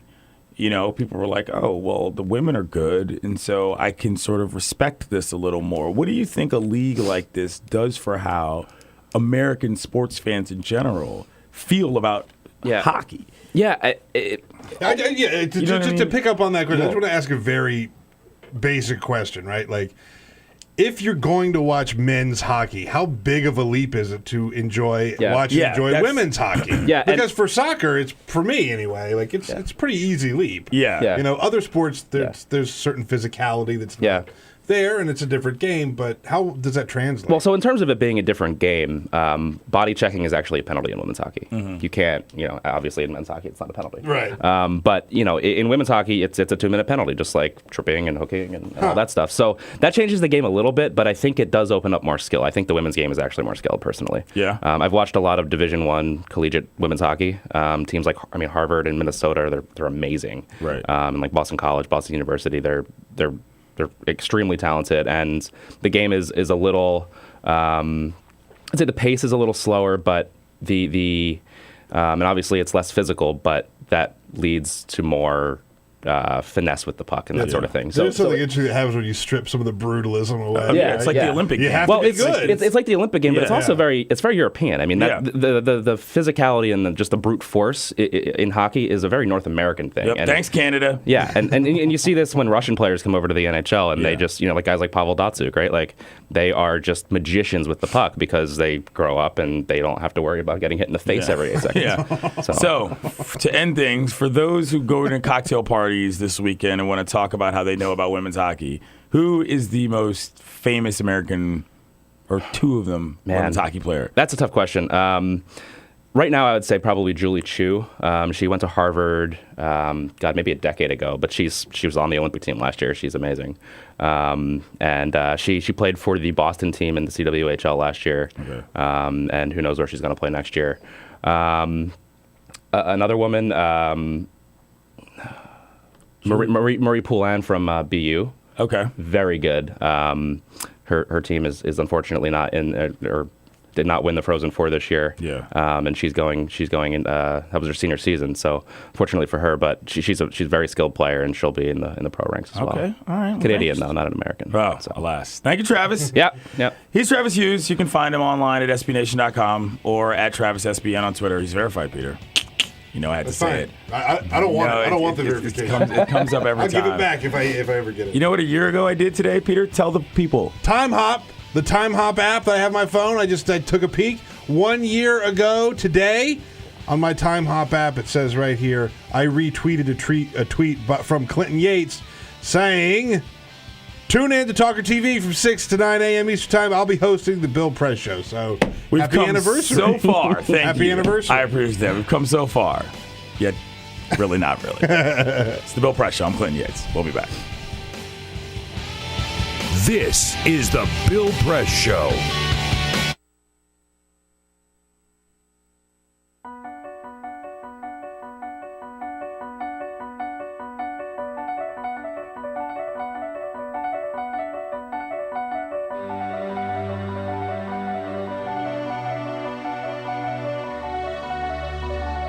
The most important issue on this planet right now is to protect and conserve biodiversity in the world's oceans.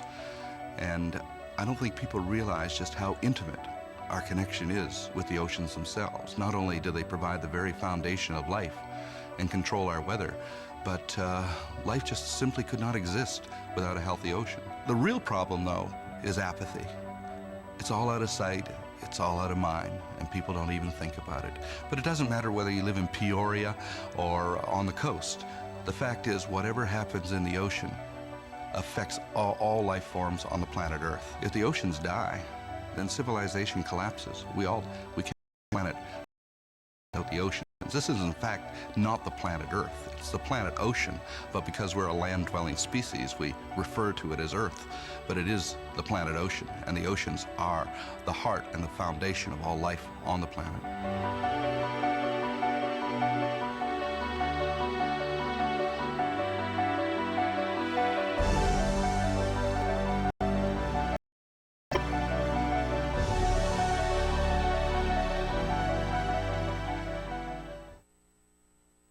Two anti-government, self-described revolutionaries have shot up a pizza restaurant as well as a Walmart in Las Vegas.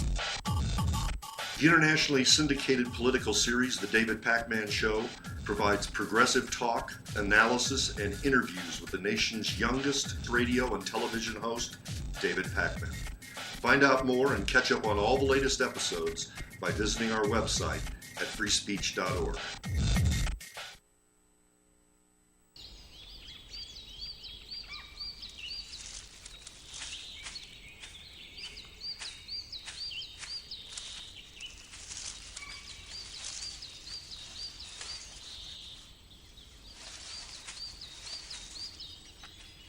At Earth Justice, we defend the environment in the courtroom.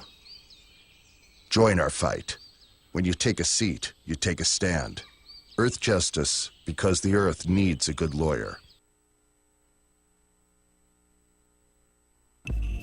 Tune in to Gay USA with hosts Ann Northrup and Andy Hum for in-depth coverage of lesbian, gay, bisexual, and transgender news. Watch Gay USA every week, only on Free Speech TV.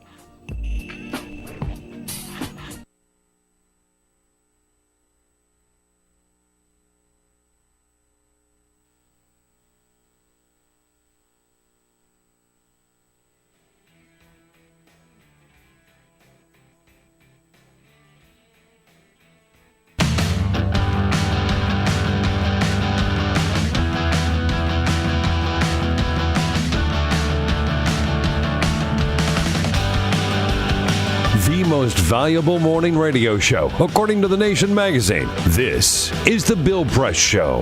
Welcome back to the program. It's Friday. It's a Fashion Friday here at The Bill Press Show. So fashionable that I'm wearing sweatpants because I can do that. I want to thank you all for tuning in. If you're looking on TawkrTV or on Free Speech TV, you can't see those, but you can see my smartly dressed top because that's how the business works. But we have some fashion news, Peter. Please. I love that we're doing fashion news. Of course we're doing fashion. Yeah, no, I'm on board. You kidding me? I'm on board. Please fill in the audience as to our two big stories of the week. Did you ever wear Jinkos? Absolutely. Everybody knows what I'm talking about when I talk about Jinkos. Do you, Elise, are you familiar? Yes, I am. All right. Okay. How many pairs did you own? I had at least two. Yeah. I had a huge pair and I had a non-huge pair. 1997, Peter Ogburn had a couple pairs of Jinkos, including a pair of khaki Jinkos. Oh, no. Like the pants. Yeah, like pants. Big ass, wide, flared out legs that I would wear to church when my parents made me God. Those are church Jinkos. Oh, my God. You would wear them? I had church Jinkos. I had church Jinkos, and I would wear. You wear those with the tie. When we go to church. With a tie, exactly. Yeah, That's I did. amazing. I'm not even. You're not far off. That's amazing. I had my church Jinkos. I had a couple of pairs of just the jeans. Now a pocket. Like the back That's pocket. a loose framework of a pocket. Of a Jinko jean, It's like a you could backpack, fit a Mini Cooper in. Yeah. Like, it's like a backpack. It's the size of a backpack. So they're coming back. They're coming back. Believe it or not, they said that the time has come. They're going to reintroduce Jinko jeans back to the American public. Understand that they are still going to have the big, wide flare legs. This is going to be a colossal failure. But they are also making some like skinny jeans, regular jeans that people are going to be wearing. Oh, no, the skinny Janko jeans. Skinny Jinko jeans. Yeah, What? believe it or not. That's like an oxymoron. I know. Exactly. I'm telling you. But That's weird. it's out there. So I'm not going to buy any. Yeah. I'm not going to buy any. Okay, just making sure. As a former Jinko enthusiast, that phase has come over and gone. But there's a new thing, though. Yeah. Another pants news. Yeah, I got your pants news covered. You got pants news all over the place. I got your pants news covered. ABC pants. Can we say this on We're air? going to. We're going to. What does ABC stand for? It stands for anti-ball crushing. So you've heard of Lululemon. Of course. It's the overpriced workout gear. They do yoga pants. They do a lot, and yeah. all kinds of stuff. It's a lifestyle. But if you see the yoga pants, like the expensive yoga pants, right? Those are the Lululemon pants that are like $150 for yoga pants. So they're trying to get more men to buy their stuff. I've been into one a Lululemon store. I've been in many Lululemon stores because my wife is a fitness instructor. Right. And so we go in there and she buys some stuff because she's got a deep discount. But they sell men's clothing there. Did you know that? I did not know that. They do. They have a whole section for men. And I just went over there and looked at That's it. got to be a ghost town. It's small. But like if you want a $90 wicking t-shirt, they've got you covered. In fact, I don't. Yeah, neither do I. Turns out. But they're trying to get more men to buy their stuff, which is why they've introduced the ABC pant, or the anti-ball crushing pant. Apparently, this is an epidemic among fitness enthusiasts who also have balls, is you can't find stuff that doesn't crush you. Right, in the man region. In the words of Lyndon Johnson, it's like riding a wire fence. If you're wearing the wrong pant. The best clip ever. The best clip ever. Yeah. And so they have now developed these new pants. Will you buy those? Are you kidding? Absolutely not. No, dude. I thought that was probably a likelihood that you might find yourself into a pair of those. Look, I'm not going to... I've never had a problem with balls getting crushed with what I'm wearing now. Lucky you. When I go to the gym. Look, we can have that discussion. That's a separate discussion. Yeah. Yeah. Okay, listen. I'll tell you this. And this is the last we'll talk about on Fashion Fridays here on the Bill Press Are you going to Show. wear these? You're thinking about wearing these. I'm thinking about it. Are you? But wait, are they cut like yoga pants, or how are they cut? There's there is a tight? There is a pouch. There's a pouch. There's a pouch. Oh. So they're yoga-ish. Yeah, they're tight yoga-ish pants for men who want to do yoga and who want to have this workout experience. But it's not just like a flat front pant, which is how all yoga pants are made now. There's a cup. There's a cod piece. A cod piece, like a catcher's mitt. We have to get out of this. I'm done talking about this. You understand? Peter is making hand gestures with just cups, something like a cradle, talking about things. Just a cradle. This is ridiculous. Okay, it's Friday. I'm Clayton Yates. I'm very happy to fill in for Bill Press. ABC pants. I'm wearing sweatpants, the original ABC pants. All right, that Lululemon did not invent. We'll get back and wrap things up for the week. This is the Bill Press Show. It is possible to read the history of this country as one long struggle to extend the liberties established in our Constitution to everyone in America. In other words, who, according to our laws and culture, gets to be considered a person? The law creates legal personhood, and movements create law and change culture. So, how have the courts passed laws to shape our culture? That history goes way back before Citizens United. 1819, Dartmouth College versus Woodward, Supreme Court case, turned a corporate charter from a government-granted charter to a contract. This ruling gave corporations standing within the Constitution. 1886, Santa Clara County versus Southern Pacific Railroad. Though the court did not rule on corporate personhood, the decision was subsequently cited as a precedent to hold that a private corporation is entitled to the same 14th Amendment rights of due process and equal protection as human beings. This makes it impossible for us to make laws that treat local businesses any differently than giant multinational corporations, even if their business practices are deemed to be harmful to workers, the environment and communities, or if they have a history of violating the law. Hale versus Henkel, 1906. The court granted corporations the Fourth Amendment search and seizure protection. Dodge versus Ford Motor Company, 1919. The Michigan Supreme Court says the business corporation is organized and carried on primarily for the profit of the stockholders. Stockholder primacy is established. The purpose of the corporation, according to the court, is no longer to serve the public good, as it had been. It is now to maximize profit for shareholders above all else. Pennsylvania Coal Company versus Mahon, 1922. Corporations get the Fifth Amendment takings clause, meaning if you pass a regulation that impacts a corporation's ability to make a profit, that is deemed a taking, and they can sue for the right to future profits lost. This creates a chilling effect, and local and state governments become much more hesitant to pass laws in the public interest for fear that corporations can claim loss of potential profits that cities and states will be on the hook to pay. Buckley versus Vallejo, 1976. The Supreme Court rules that spending money to influence elections is protected under the First Amendment, in effect saying that money is speech. Citizens United versus Federal Election Commission, 2010.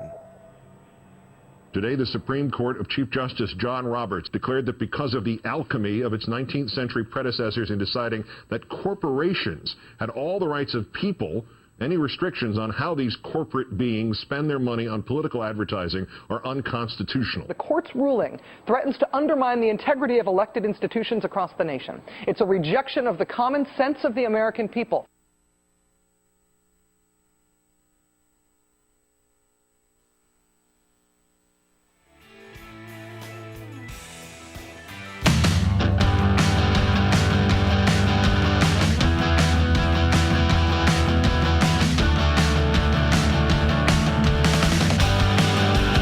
On your radio, on TV, and online. This is The Bill Press Show.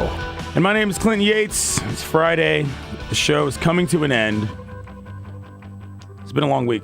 It's been a very long week. Very long week, man. I'm glad it's over. Thank you for coming in. Of course. We love having you. Glad to be here. Other people that were here today, Susan Page from the beach of USA Today. She sounded like she was having a great time. Yeah. Fred Pleitgen, who was doing a lot of duties today This guy's from on TV Germany, senior international correspondent for CNN. That was super impressive. I love that. Keith Laing came in, braved the rain from Virginia, staff writer for The Hill, to talk to us about more aviation stuff. And, of course, you just heard Travis Hughes, who is, of course, of SB Nation, NHL editor, and the founder of Broad Street Hockey. He's at Travis. He's a friend of mine.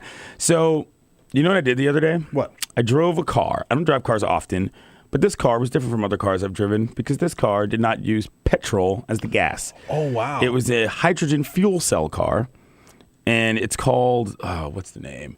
The Toyota, I should know this. Whatever. It's the Toyota's hydrogen fuel cell car. Oh, wow. And it drives like a regular car. It was really cool. Like, it looked good. It didn't feel like a It didn't feel like golf cart. a big time car. No, it just felt like a car. No kidding. And so this fuel cell technology apparently is like pretty far away from becoming a regular thing, but I actually think this is a smarter scenario than just electric cars. Yep, It's absolutely. just better energy. It feels like a real car, so that was that. Nice. Anyway, all right, the week's over. I want to thank Bill and everybody here, for Peter, for Elisa, for Alicia, for Cyprian, and all our guests, and for me. Hi, Mom. Hi, Dad. It's time to end this week already. Goodbye. Thanks for tuning in. Let's call it a week. Yeah. This is The Bill Press Show.